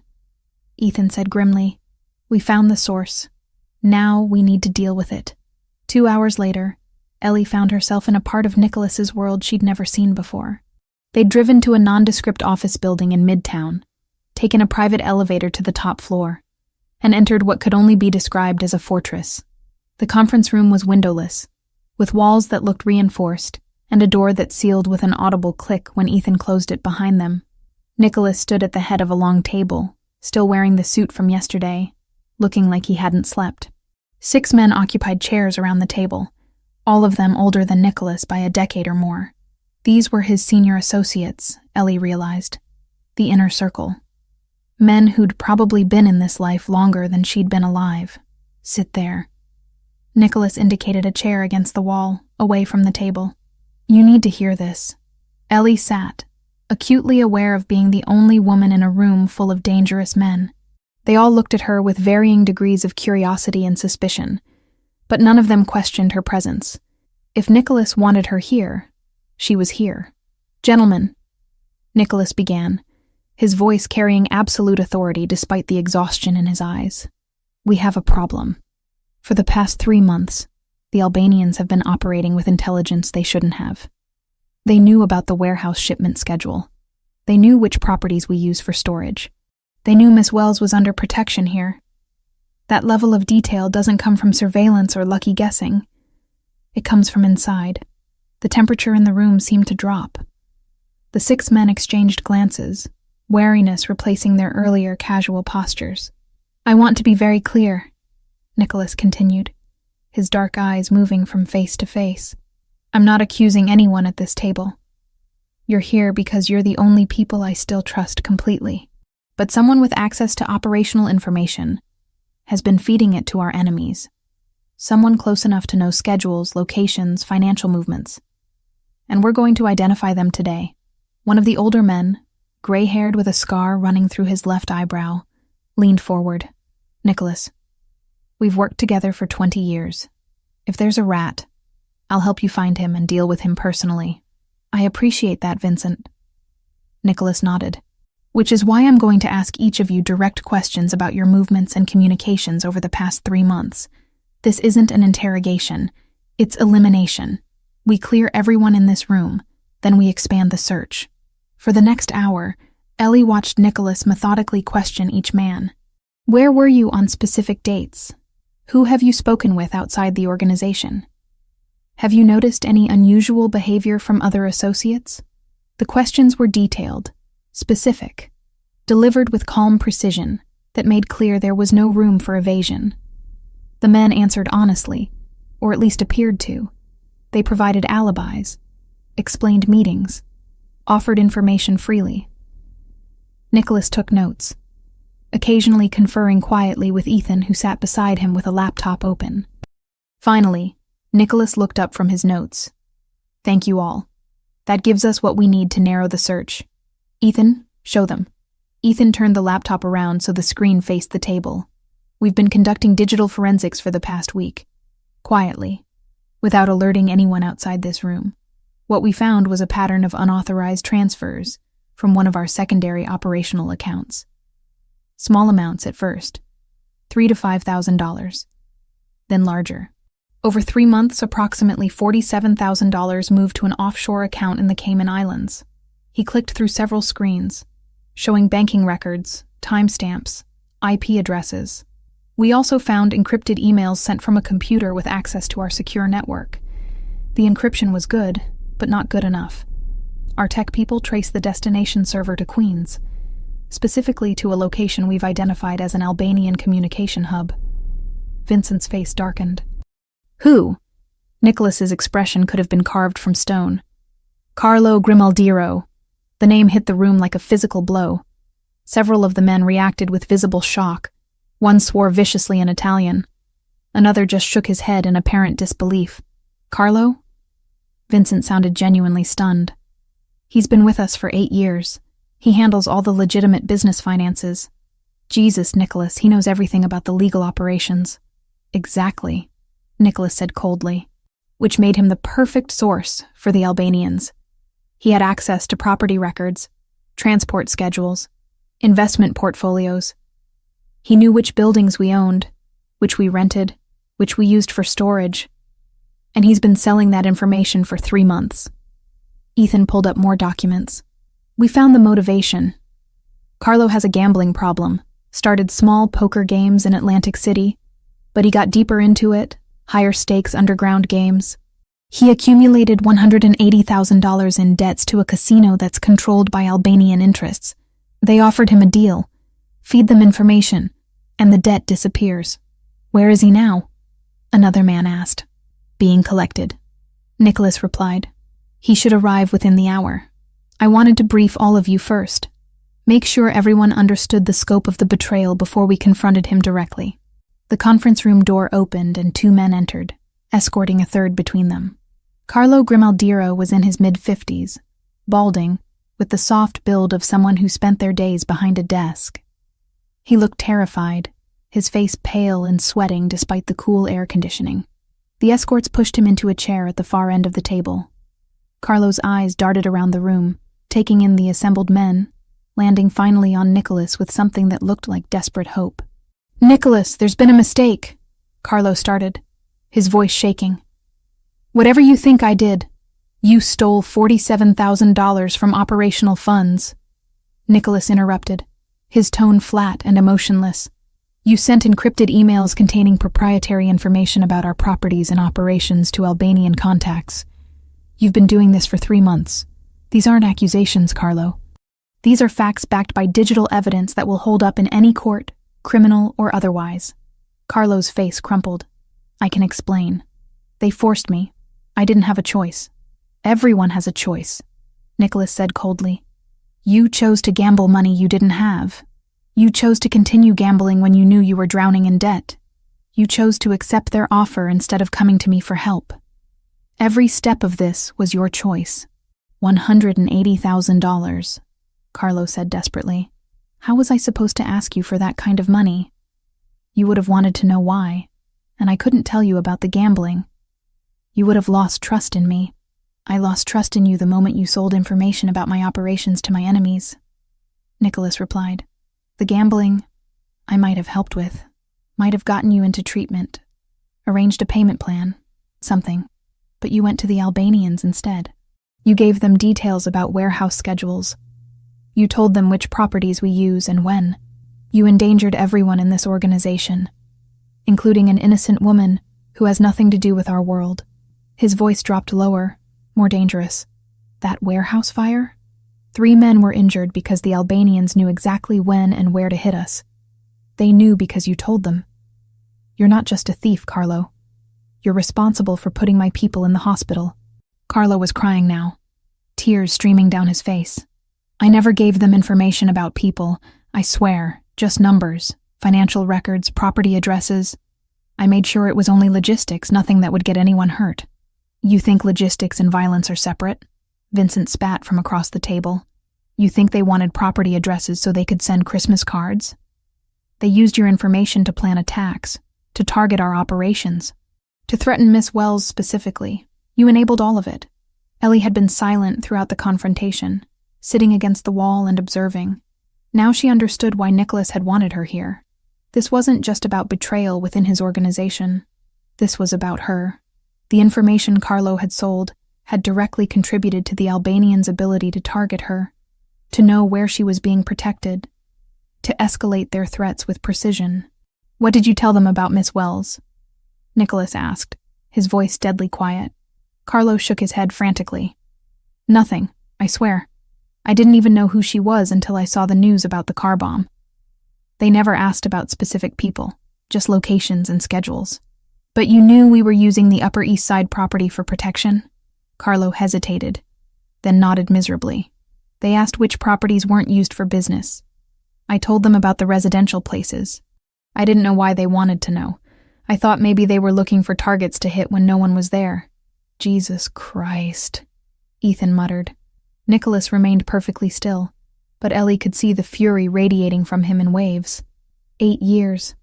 I trusted you with my legitimate business finances. I let you see records that could destroy us if they fell into the wrong hands. I invited you to family dinners, and you repaid that trust by selling me out for gambling debts. I'm sorry, Carlo sobbed. I'm so sorry. I'll give back the money. I'll testify against the Albanians. Whatever you want, I'll do it. Just please, please don't what? Nicholas leaned forward. Don't kill you? Is that what you think this is? Carlo couldn't answer, just continued crying. Nicholas stood, buttoning his suit jacket with precise movements. You're removed from all positions effective immediately. Every access you had to our systems is revoked as of this moment. The $47,000 you stole will be repaid with interest, or we'll seize assets until the debt is satisfied. You will have no further contact with anyone in this organization. If you speak to the Albanians again, if you breathe a word about our operations to anyone, you'll discover that there are consequences far worse than death. He turned to the 2 men who'd brought Carlo in. Get him out of here. Make sure he understands that his cooperation in this matter is the only reason he's walking out alive. They hauled Carlo up and dragged him toward the door. He tried to say something else, but one of the escorts silenced him with a hand on his shoulder. The door closed behind them with a hollow thud. Silence filled the conference room. The 6 senior associates sat processing what they'd witnessed. Vincent was the first to speak. You were merciful. More merciful than he deserved. Mercy has nothing to do with it, Nicholas replied tiredly. Killing him would have been easy, but it would also make him a martyr to his family, create complications we don't need. This way, he lives with his shame, and if he's smart, he disappears somewhere far from New York and never comes back. The meeting broke up after Nicholas assigned various tasks to the assembled men. Increased security, review of anyone else who might have access to sensitive information, messages to be sent to Albanian leadership making clear that the leak had been identified and closed. As the room emptied, Ellie remained in her chair against the wall. Nicholas stood at the window that wasn't really a window, just a screen displaying a view of the city, providing the illusion of openness in the sealed room. You should go with Ethan, he said without turning around. I have more meetings today. Are you okay? The question came out before Ellie could stop it. Nicholas's shoulders tensed. I'm fine. You're not. Ellie stood, moving closer but maintaining distance. That man worked for you for 8 years. You trusted him, and he betrayed you. That's not nothing. In this life, betrayal is always a possibility, Nicholas said, still not looking at her. You learn to expect it. Expecting it doesn't make it hurt less. Finally, he turned to face her. His expression was controlled, but she could see the exhaustion and something deeper underneath. Pain, maybe. Or disappointment in himself for not seeing the betrayal sooner. "It's my fault," he said quietly. "I should have noticed. Should have seen signs. Carlo's been distant for months, stressed. I attributed it to the pressure of managing 3 restaurants' finances. I didn't dig deeper. You're not responsible for his choices. I'm responsible for everyone in this organization. Their safety, their loyalty. When someone betrays that, it reflects on my leadership, on my judgment." Nicholas ran a hand through his hair, the first crack in his composure. 3 men were burned in that warehouse fire. They're in the hospital right now because I didn't catch Carlo's betrayal fast enough to prevent the attack. That's on me. Ellie didn't know what to say. She couldn't offer empty reassurances or platitudes. This was his world, his responsibility, his burden. All she could offer was presence, understanding without judgment. "I need to work," Nicholas said after a moment. "There's a lot to handle today." "I'll go with Ethan," Ellie agreed. But she paused at the door. "For what it's worth, you handled that situation with more restraint than most people would have. Carlo's alive because you chose mercy over revenge. That says something about the kind of man you are." She left before he could respond, following Ethan down the hallway to the elevator. They rode back to the Upper East Side in silence, both processing the morning's events. The apartment felt strangely empty when they arrived. Ethan disappeared into his usual spot with his laptop, monitoring communications and security feeds. Ellie made lunch neither of them really wanted, just needing the familiar rhythm of cooking to settle her mind. The afternoon stretched long and quiet. Nicholas didn't return. Ellie worked on restaurant reports, reviewed menus, but her mind kept drifting back to the conference room, to Carlo's tears and Nicholas's cold fury, to the weight of betrayal and the price of misplaced trust. It was past 11 when she finally heard the front door open. Nicholas entered alone, having dismissed his usual security escort downstairs. He looked utterly drained, moving with the careful precision of someone operating on willpower alone. Ellie was in the kitchen, unable to sleep, making tea she didn't particularly want. She watched him head toward his office without acknowledging her presence. She should let him be, should respect his space and his process. But something pulled her forward, following him down the hall to the office door he'd left slightly ajar. Inside, Nicholas sat in the dark, a glass of whiskey in his hand, staring at nothing. He didn't react when Ellie entered. Didn't tell her to leave. Just sat there in the shadows, lost in thoughts she couldn't access. Ellie settled into the chair across from his desk and waited. She didn't speak, didn't offer comfort or advice or any of the useless things people said when they didn't understand what someone was going through. She just sat with him in the darkness, sharing the silence. "I knew his children," Nicholas said finally, his voice rough. "Carlo's kids. They're grown now, have families of their own. But when they were young, I went to birthday parties, school graduations. I was part of their lives because Carlo was part of mine. I'm sorry. I trusted him completely. Never questioned his loyalty or his competence. Never thought to look deeper when he started showing signs of stress."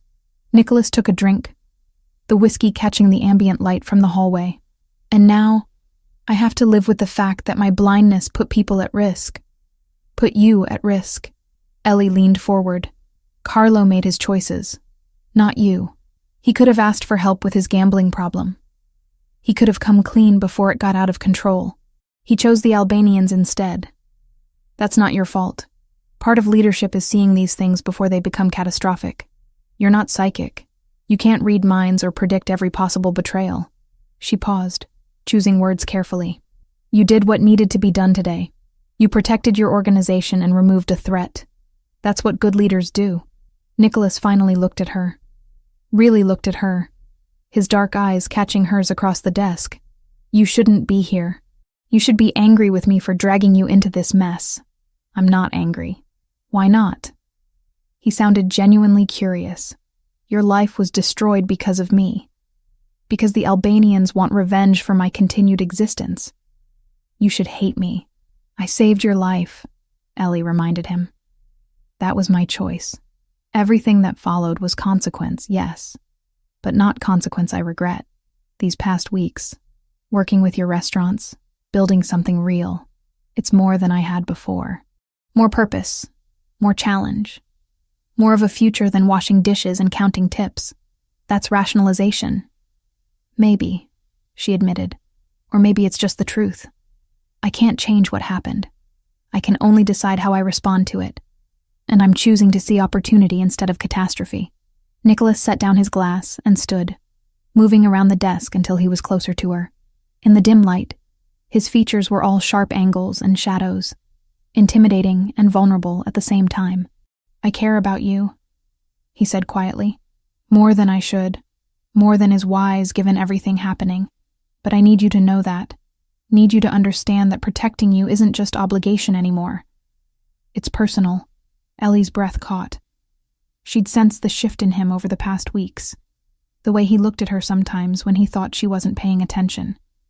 The way he found excuses to accompany her to restaurant inspections, to share meals, to exist in her space.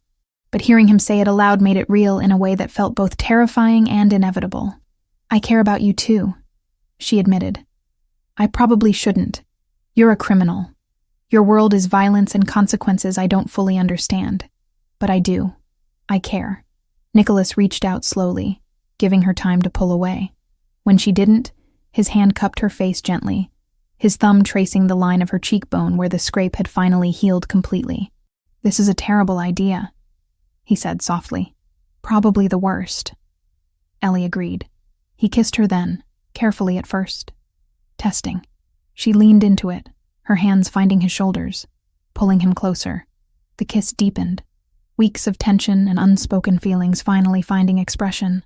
When they finally broke apart, both breathing harder, Nicholas rested his forehead against hers. We can't undo this, he said quietly. Once we cross this line, everything changes. Everything already changed, Ellie replied. 3 weeks ago when a car exploded. This is just another change in a series of them. He kissed her again, less carefully this time, and Ellie let herself fall into it. Tomorrow would bring more complications, more dangers, more impossible choices. But tonight, in the darkness of his office with the city sleeping outside, they found something simple and true in the chaos of their tangled lives. The maps spread across the dining table looked tactical, military-grade precise. Ellie had come out of her bedroom at 7 a.m, drawn by voices, and found Ethan and Nicholas hunched over detailed schematics of what appeared to be an industrial complex. Red marks indicated entry points. Blue showed potential exit routes. Black X's marked positions she didn't want to think about too carefully. What is this? She asked from the doorway. Both men looked up. Ethan's expression became carefully neutral. Nicholas straightened, rolling his shoulders like they'd been bent over the maps for hours. We found them, Nicholas said simply. Carlo gave us enough information to triangulate their main operations center, warehouse complex in Queens, industrial area, mostly abandoned buildings. They've been using it as a base for the past 6 months. Ellie moved closer, looking at the map spread across expensive wood. And you're planning to attack it? Yes. The blunt honesty shouldn't have surprised her anymore. Nicholas didn't deal in comfortable lies. When? Dawn tomorrow. We're coordinating with 2 other families who've been hit by Albanian expansion. Combined force of 20 men. Professional controlled operation. He pointed to different sections of the map. 3 entry points. Ethan commands 8 men here, covering the south exits. I take 12 through the main entrance. The Ricci family sends spotters to prevent civilian casualties if anyone wanders into the area. Ellie's stomach tightened. She'd known violence was part of his world, had witnessed the aftermath with the warehouse fire. But this was different. This was premeditated, planned, strategic warfare happening in her city while regular people slept. People are going to die, she said quietly. Probably. Nicholas met her gaze directly. Albanian combatants who've been trying to kill me, who've been threatening you, who've attacked my operations and injured my people. Yes, some of them will likely die tomorrow. And you're okay with that? I'm necessary with it, he corrected. There's a difference. I don't enjoy violence, Ellie. I don't take pleasure in it. But I'm willing to use it when other options have been exhausted. We've tried economic pressure. We've tried negotiation through intermediaries. They responded by escalating, by making this personal with that message at the warehouse. They're not interested in backing down, so we force the issue. Ellie circled the table, looking at the maps from different angles. What about police? FBI? Why not just give them this information and let them handle it? Because federal investigations take months. Because Albanian leadership would scatter before warrants were issued. Because by the time the system worked, if it worked at all, they'd have relocated and reformed elsewhere. Nicholas's voice remained calm, factual, and because this isn't about justice in a legal sense. This is about power, about sending a message that coming after us, after you specifically, costs more than they're willing to pay. So it's revenge. It's consequence, Nicholas said firmly. There's a difference. Revenge is emotional, disproportionate. Consequence is measured, strategic. We're not going there to murder everyone we find. We're going to capture their leadership, specifically Arben Krasniki, and force terms. Make him understand that continued hostility means total war with multiple families, which he cannot win. Ethan cleared his throat softly. Boss, we should review the timeline. Give us a minute. Nicholas interrupted, still watching Ellie. Ethan nodded and retreated to the kitchen, giving them space. Nicholas came around the table to stand closer to her. I know this isn't your world. I know it seems brutal and wrong by the rules you grew up with. But it's the reality of the situation we're in. The Albanians won't stop because we ask nicely. They won't stop because it's the right thing to do. They'll stop when continuing becomes too expensive, when they understand that their survival depends on leaving us alone. And the people in that warehouse? Ellie gestured at the maps. The ones who aren't leadership? The guys just following orders? They'll have opportunity to surrender, Nicholas said. This isn't a massacre. It's a targeted operation.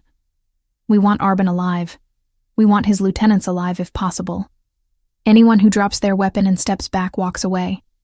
But anyone who fights back will be met with appropriate force. Appropriate force. Such clinical language for violence and death. Ellie looked at the maps again, at the careful planning that had gone into this operation. She thought about the past weeks, about the bounty on her head, about seeing her face spray-painted on a burned warehouse wall, about living in constant fear, constantly looking over her shoulder. Her entire life collapsed because she'd noticed a red wire. I don't want innocent people hurt, she said finally. Neither do I. That's why we're doing this at dawn, when the area is empty. That's why we have spotters to keep civilians away. That's why the plan is capture and negotiate, not indiscriminate violence. But if they fight back, then we defend ourselves with lethal force if necessary.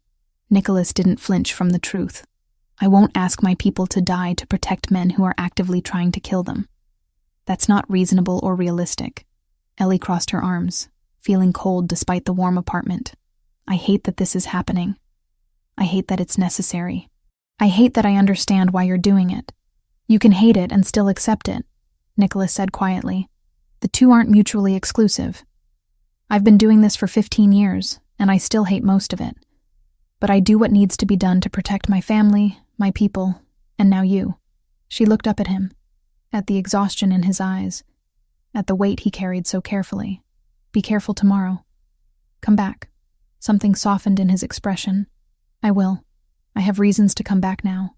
He kissed her forehead gently, then returned to the maps with Ethan. Ellie watched them plan for another hour before retreating to her room, unable to witness more. She didn't sleep that night, just lay in bed counting seconds, waiting for dawn. The apartment was empty when she emerged at 7. Nicholas and Ethan had left hours earlier, taking most of the security detail with them. Only one guard remained, stationed outside the front door. Ellie made coffee and waited, every minute stretching into eternity. The call came at 9:15. Ethan's voice, terse and professional. It's done. We're heading back. Boss is fine. Ellie's legs nearly gave out with relief. She sank onto the couch, phone pressed to her ear. What happened? Full debrief when we get there. 30 minutes. He ended the call. Those 30 minutes were the longest of Ellie's life. She paced the apartment, unable to sit still, replaying every terrible possibility. When the front door finally opened, Nicholas walked in followed by Ethan and 3 other men, all of them looking like they'd been through hell. Nicholas's suit jacket was gone. His white shirt had blood on the left sleeve, torn fabric revealing a bandage underneath. His face was smudged with dirt and what might have been gunpowder residue. But he was walking, talking, alive. "You're hurt," Ellie said, already moving toward him.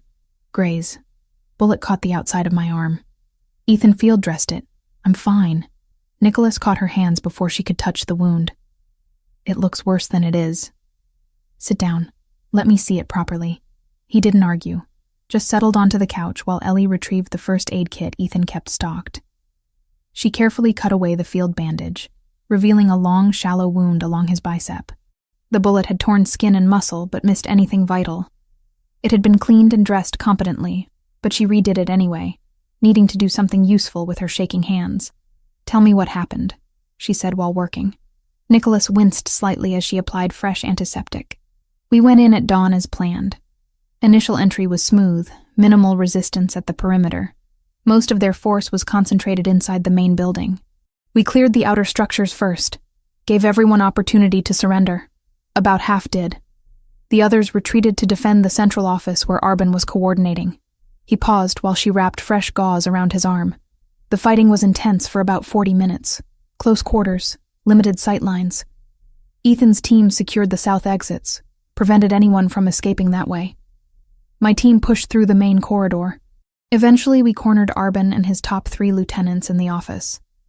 Standoff for 10 minutes while we negotiated terms. He surrendered.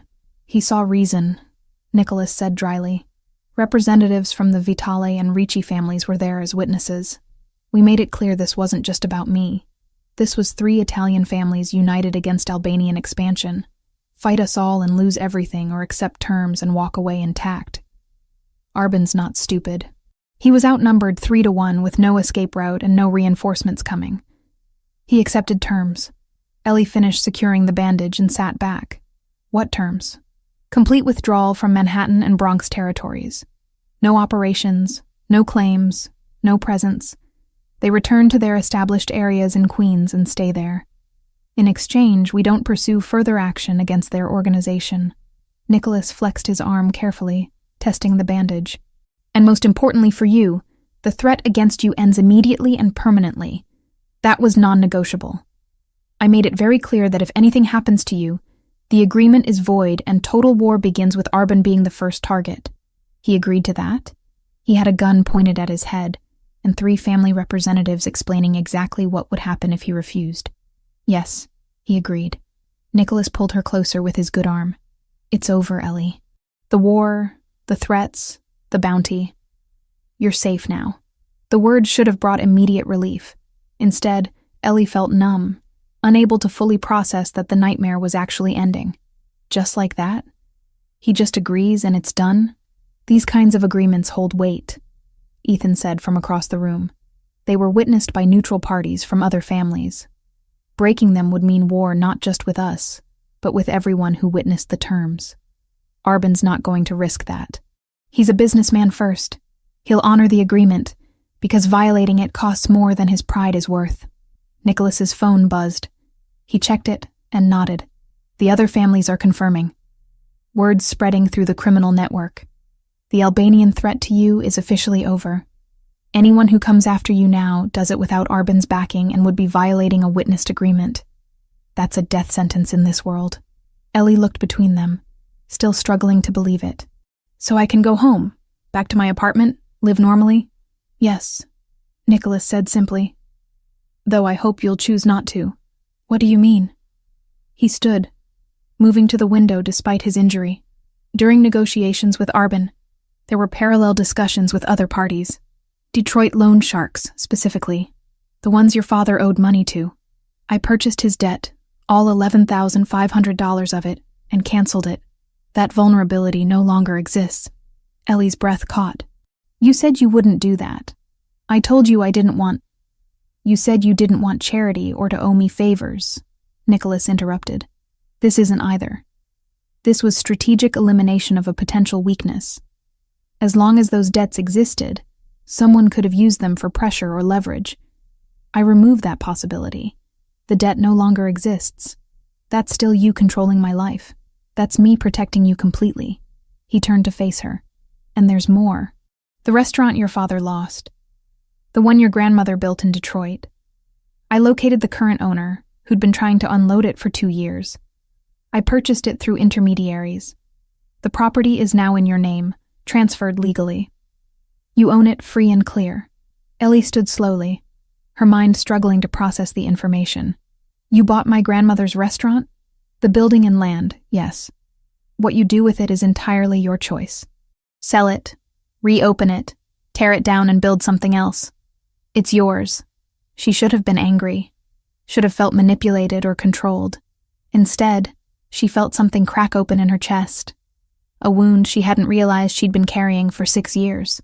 The restaurant her father had lost, the symbol of his failures and her family's destruction, was hers now, not a burden anymore, a possibility. Why? Her voice came out rough. Because you deserved closure. Because that place meant something to you beyond money or property. Because I can give you that, and it cost me nothing compared to what you've sacrificed because of me. Nicholas crossed back to her. And because I'm trying to show you that what I feel for you isn't about control or obligation. It's about caring for someone and wanting to give them the things that matter. Ellie's eyes burned with tears she refused to let fall. That's too much. The debts, the restaurant, it's all too much. It's exactly right, he said firmly. You saved my life. You got dragged into a war you didn't start. You've handled everything with more grace and strength than anyone could reasonably expect. This isn't charity or manipulation. This is me trying to give you back some of what you lost. She looked at this man who'd entered her life through violence, who operated in a world of consequences she barely understood, who'd just come back from a firefight with a bullet wound he was treating like a minor inconvenience. This dangerous, complicated man who was offering her freedom and closure wrapped in gestures that should have terrified her. My brother, Nicholas said quietly. Marco. I told you he died in a car bomb 5 years ago. I remember. I never found who ordered it. Never got justice or revenge or even understanding. I've carried that weight every day since, wondering if I'd been more careful, more paranoid, if I could have saved him. His dark eyes held hers. When that Mercedes exploded, and you were underneath me, debris raining down, I realized I had a chance I didn't get with Marco, a chance to actually protect someone who mattered, to not lose someone else to this life. I'm not your brother. No, but you're someone I care about. Someone who deserves better than living in fear and looking over her shoulder forever. So yes, I eliminated the debt and bought the restaurant. I'd do it again. I'd do more if I could. Ellie reached up and touched his face, feeling the roughness of stubble, the warmth of living skin. Thank you for all of it, even though it terrifies me how much power you have to change my life with a few phone calls. That power only matters if I use it to help, not control. Nicholas covered her hand with his. I'm not trying to own you, Ellie. I'm trying to free you. She believed him. Maybe that was naive, maybe dangerous, but she believed the sincerity in his voice and eyes. So it's really over? The Albanians? The threats? All of it? It's over. You're safe. You can go back to your apartment if you want. Resume your life. Or, he paused, seeming uncharacteristically uncertain. Or you could stay. Keep working with the restaurants. Keep being part of this complicated mess we've built. The choice is entirely yours. Ellie looked around the expensive apartment that had been her cage and sanctuary for weeks. Looked at Nicholas with his bandaged arm and exhausted eyes. Looked at Ethan in the kitchen, pretending not to listen while definitely listening. I don't know what I want yet, she admitted.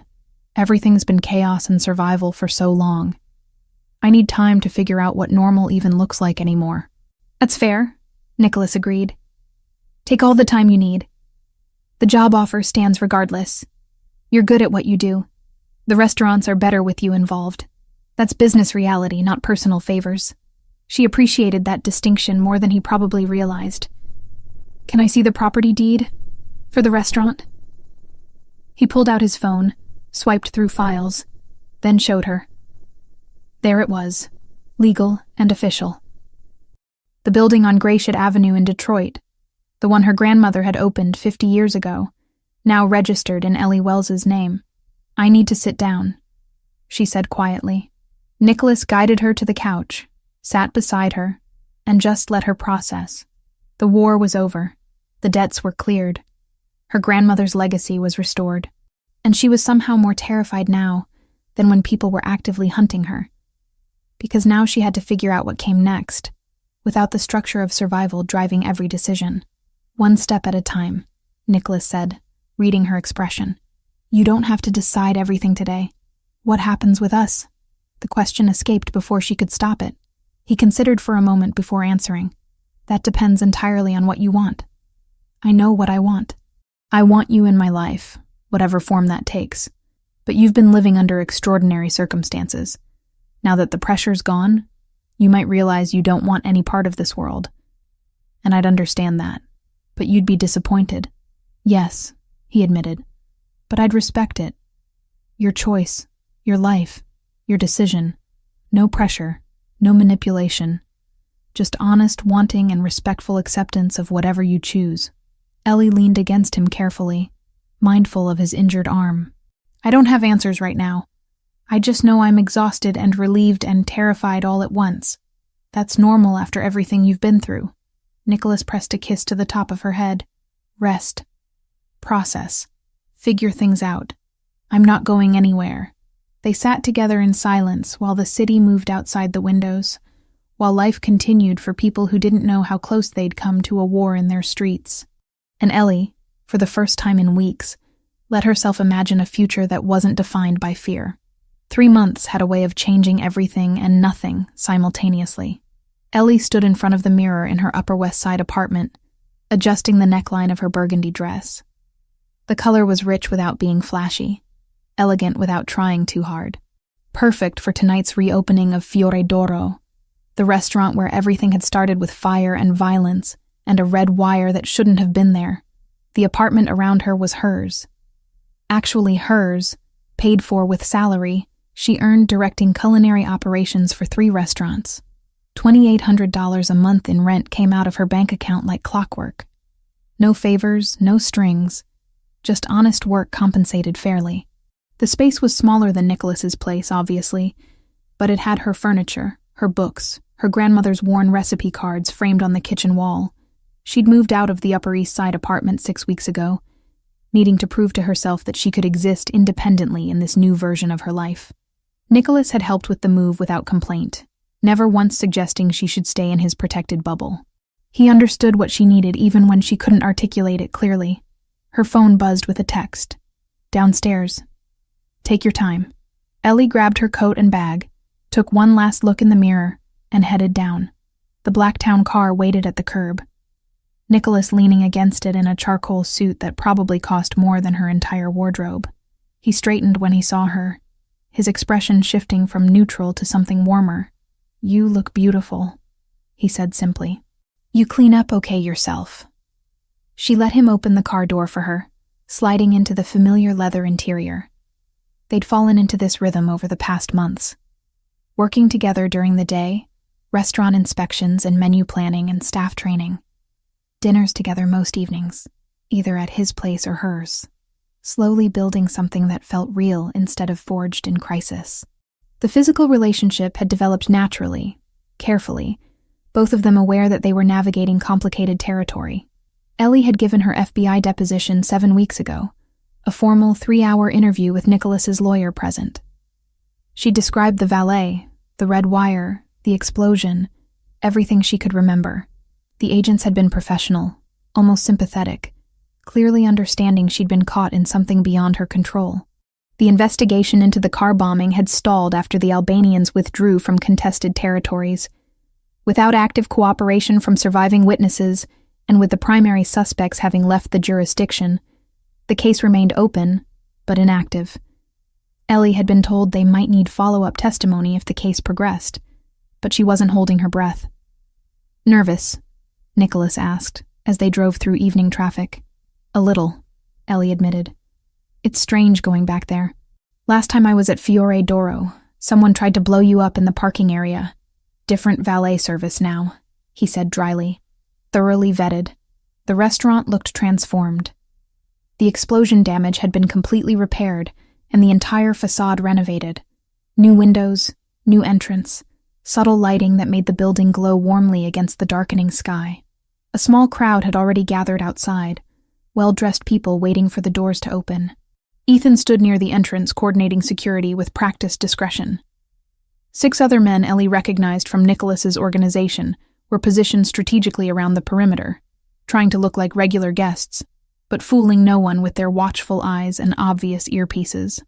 Is all this security really necessary? Ellie asked as they approached. Probably not, Nicholas admitted. But it makes me feel better. Humor me. They entered together, Nicholas's hand resting lightly on the small of her back. The gesture was proprietary but not possessive, a statement more than a claim. People noticed. Of course they noticed. Nicholas Pellegrini arriving with a woman, treating her like she mattered, walking through the door together as equals, rather than boss and employee. The dining room sparkled. New fixtures, refinished floors, tables set with linens so white they almost glowed. The kitchen, visible through the open window, showed gleaming equipment and chefs already working with choreographed precision. Antonio was there, leading the team Ellie had trained over the past months. He caught her eye and nodded respectfully. "Miss Wells," the hostess greeted warmly. "Mr. Pellegrini, your table is ready." They were led to a private corner table with a view of both the dining room and the street outside. Ellie could watch the organized chaos of opening night while maintaining some semblance of privacy. Nicholas held her chair, waited until she was settled before taking his own seat. The restaurant filled quickly. Ellie recognized some faces from the other Pellegrini establishments. Others were clearly from Nicholas's world, men and women who moved with that particular awareness that came from living in dangerous circles. They nodded respectfully to Nicholas, their eyes lingering curiously on Ellie before moving on. No one approached the table, no one interrupted. "They're speculating about us," Ellie observed quietly. "Let them speculate." Nicholas poured water from the carafe on their table. "What we are is our business, not theirs." "And what are we exactly?" He looked at her directly, his dark eyes serious. "We're 2 people who found each other in the worst possible circumstances and decided to build something real anyway. We're partners, equals. Whatever labels you want to put on it, that's the foundation." A waiter appeared with wine, the good stuff from the reserve list Ellie had personally curated. They went through the ritual of tasting and approving, then ordered dinner. Antonio had prepared a special tasting menu for tonight, showcasing techniques Ellie had helped him rediscover. Traditional preparations elevated with modern precision. The first course arrived, a simple caprese that was anything but simple. Buffalo mozzarella so fresh it still held warmth, tomatoes at perfect ripeness, basil that smelled like summer. Ellie took a bite and nodded with satisfaction. This was what food should be. Honest, excellent, unpretentious. "You've done amazing work with these restaurants," Nicholas said, watching her enjoy the food. "Revenue is up across all 3 locations. Customer satisfaction scores improved significantly. You've built something real here." "We built it," Ellie corrected. "You gave me the platform and resources. I just used them well. Don't diminish your contribution. You're genuinely talented. The restaurants were profitable before, but they're exceptional now. That's your doing." The praise warmed her more than it probably should. She'd spent so much of her life feeling like she was falling short, chasing dreams that stayed perpetually out of reach. These past months had been the first time she'd felt truly successful at something that mattered. Between courses, Nicholas reached into his jacket and produced a cream-colored envelope. He set it on the table between them, not offering it yet, just letting it exist there. "What's that?" Ellie asked. "Something I should have given you weeks ago, but the timing never felt right." He slid it across the white tablecloth. "Open it." Ellie picked up the envelope carefully, feeling the weight of quality paper. Inside was a single document, folded once. She opened it and read, her breath catching as the words registered. Property deed. The address on Gratiot Avenue in Detroit. Her grandmother's restaurant. The one her father had lost. The one Nicholas had purchased weeks ago. But the document was dated yesterday. Transfer of ownership from Nicholas Pellegrini to Ellie Marie Wells. You already told me you bought it, she said, voice tight with emotion.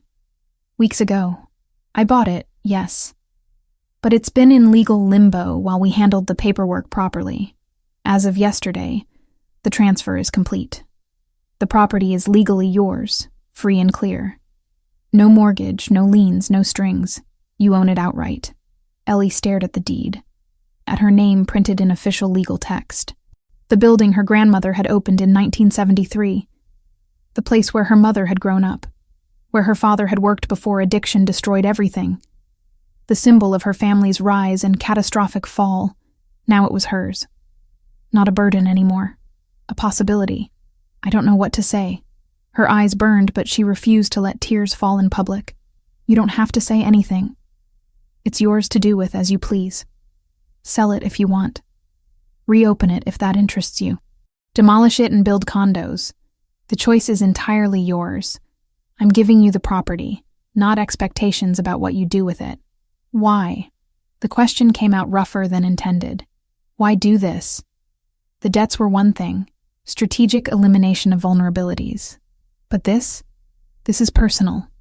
This is my history, my family, my pain. Why invest in that? Nicholas leaned forward, his full attention focused on her. Because that restaurant represents everything you've overcome. Your grandmother's courage coming to a new country. Your family's hard work building something from nothing. Even your father's failures. They're part of the story. That building holds your history, good and bad.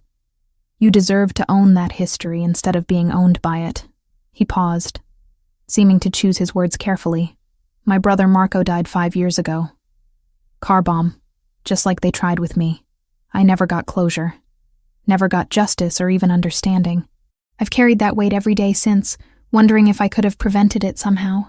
His eyes held hers, raw honesty in his expression. When you pulled me away from that Mercedes, when you saved me from the same fate, it changed something. Made me realize I could actually protect someone who mattered. Could prevent loss instead of just mourning it. You gave me that chance.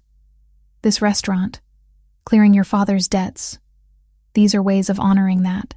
Of showing gratitude not with words, but with actions that matter. Ellie's throat tightened. She'd known about Marco, but Nicholas rarely spoke about him directly. Hearing the pain in his voice, understanding how her instinctive action 3 months ago had meant more than just saving a life, it recontextualized everything. I don't know what I'll do with it yet, she said quietly, folding the deed carefully. But thank you for seeing what this means, for not just throwing money at problems, but understanding what actually matters. You're welcome. They finished dinner slowly, savoring each course.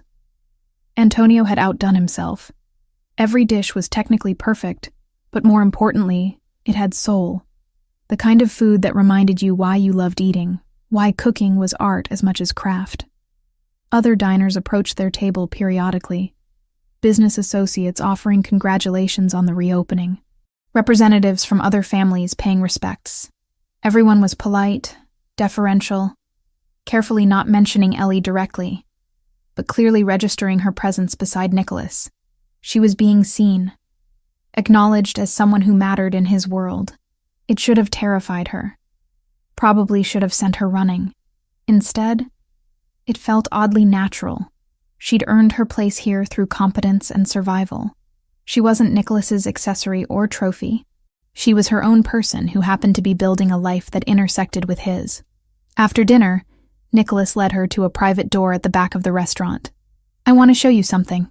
They climbed a narrow staircase to the roof. Ellie hadn't known the building even had roof access. At the top, a small terrace had been constructed, complete with wrought iron railing and potted plants that would probably die come winter. The view stretched across Manhattan, lights glittering in every direction, the city alive and infinite. This wasn't here before, Ellie said, taking in the space. Addition during renovations. I thought the building should have somewhere peaceful.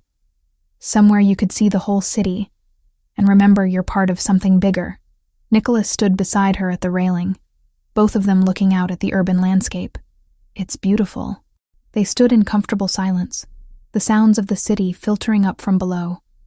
Car horns, distant sirens, the general hum of millions of people living their lives. Ellie thought about how different her life was now compared to 3 months ago. Different from a year ago. Different from any version of the future she'd imagined for herself. I never expected this, she said finally. Any of this. Working with restaurants at this level. Having actual authority and respect. Being with someone like you. Someone like me. Nicholas repeated with slight amusement. A criminal, you mean? Someone powerful. Someone who operates in a world I don't fully understand. Someone dangerous. She looked at him directly. But also someone thoughtful. Someone who keeps his word. Someone who's capable of gentleness despite living in violence. I'm not good. Nicholas said quietly. I want to be clear about that. I've done things you don't know about and shouldn't know about. I've made choices that hurt people, sometimes permanently. I'm not a hero or a good man struggling against circumstances. I'm what I am, and what I am includes darkness. You're better off not examining too closely. I know, Ellie said simply. I'm not naive about who you are or what you do. But I also know who you are with me, how you've treated me. The respect you've shown even when you had all the power and I had none. That matters too. Does it matter enough? The question was vulnerable in a way Nicholas rarely allowed himself to be. Enough for you to stay? To keep building this thing between us? Ellie considered carefully before answering. I spent 3 years in New York before I met you. Working terrible hours for bad pay, barely scraping by, with no real future except more of the same. I was surviving but not living. Not really. She gestured at the city around them. Now I'm doing work that matters. Running operations that affect people's livelihoods. Making decisions that have real consequences. I'm using skills I thought were wasted. Building something that feels important. And yes, I'm with someone who makes me feel valued in ways I didn't know were possible. But? Nicholas prompted, hearing the hesitation. But I'm also realistic. Your world is dangerous. There will be other conflicts, other wars, other situations where violence is the solution. I can't pretend that away or convince myself it won't happen.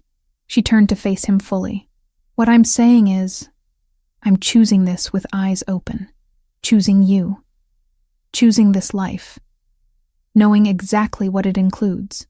Not because I'm naive or desperate or don't have other options, but because despite everything, this is where I want to be. Nicholas pulled her closer, his hands warm on her waist. That's all I needed to hear. That you're choosing this freely, not because you feel trapped or obligated. I'm free, Ellie confirmed. Probably freer than I've ever been, and I'm choosing you. He kissed her then, slow and thorough, like they had all the time in the world.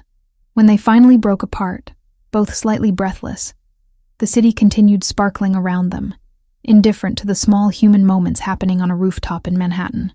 We should get back down, Nicholas said eventually. People will notice we're gone. Let them notice. But Ellie smiled, taking his hand as they headed back toward the stairs. The restaurant was still full when they returned, the reopening celebration continuing successfully. Ethan gave them a knowing look but said nothing, just continued his quiet supervision of security. Antonio sent out a complimentary dessert, his way of showing appreciation for Ellie's training. Everything moved smoothly, professionally, exactly as a successful restaurant should operate. They left together near midnight, the last guests departing with satisfied expressions. In the car heading back uptown, Ellie held the property deed carefully, thinking about Detroit, about her grandmother, about the complicated legacy now literally in her hands. I might reopen it, she said quietly. The Detroit restaurant. Not right away. Maybe in a year or two, once I have more experience. But I like the idea of bringing it back. Honoring my grandmother's vision properly. Whatever you decide, I'll support it. Nicholas's hand found hers in the darkness of the car. You don't need permission or approval. Just know that whatever resources you need, they're available. Not charity, investment in something worthwhile. Ellie squeezed his hand, accepting the offer for what it was. Partnership, trust, mutual investment in each other's success. The car dropped her at her apartment building first. Nicholas walked her to the door, kissed her goodnight, promised to see her tomorrow for a scheduled meeting with suppliers. Normal things. Regular relationship things. The kind of ordinary moments she'd wondered if she'd ever have again during those first terrifying weeks. Upstairs in her apartment, Ellie set the property deed on her kitchen counter beside her grandmother's framed recipe cards. Past and present, failure and redemption, all of it sitting together in the space she'd built for herself. She made tea she didn't really want, just needing the ritual. Through her windows, the city glowed with endless lights, millions of lives intersecting and diverging in patterns too complex to track. She was part of that pattern now. Not just surviving in the margins, but actively participating, building, creating something meaningful. 3 months ago, a car had exploded because she'd noticed something wrong. That moment of instinct had destroyed her old life completely and irreversibly. But it had also opened doors she'd never known existed, given her opportunities she'd never have found on her own, connected her with someone who saw her value when she'd felt invisible. It wasn't a fairy tale. Nicholas wasn't a prince, and she wasn't a rescued princess. They were two complicated people who'd found each other through violence and chosen to build something real from those ashes. It was messy and imperfect, and sometimes morally complicated. But it was honest. It was theirs, and it was the life Ellie Wells had chosen with eyes wide open. She finished her tea and prepared for bed, already thinking about tomorrow's meetings, next week's menu revisions, the 1,000 small decisions that made up her new normal. Outside, the city never slept. Inside, for the first time in longer than she could remember, Ellie felt genuinely at peace with where she was and who she'd become. The future remained uncertain, still dangerous in ways she couldn't fully predict, but she'd learned something crucial over these past 3 months. She was strong enough to handle whatever came next, smart enough to navigate complicated waters, brave enough to choose difficult paths when they led somewhere worth going. And that knowledge, more than safety or security or any promise of protection, was the gift Nicholas Pellegrini had really given her. Not rescue, not salvation, just the opportunity to discover exactly how capable she'd always been, waiting for circumstances that would force her to prove it.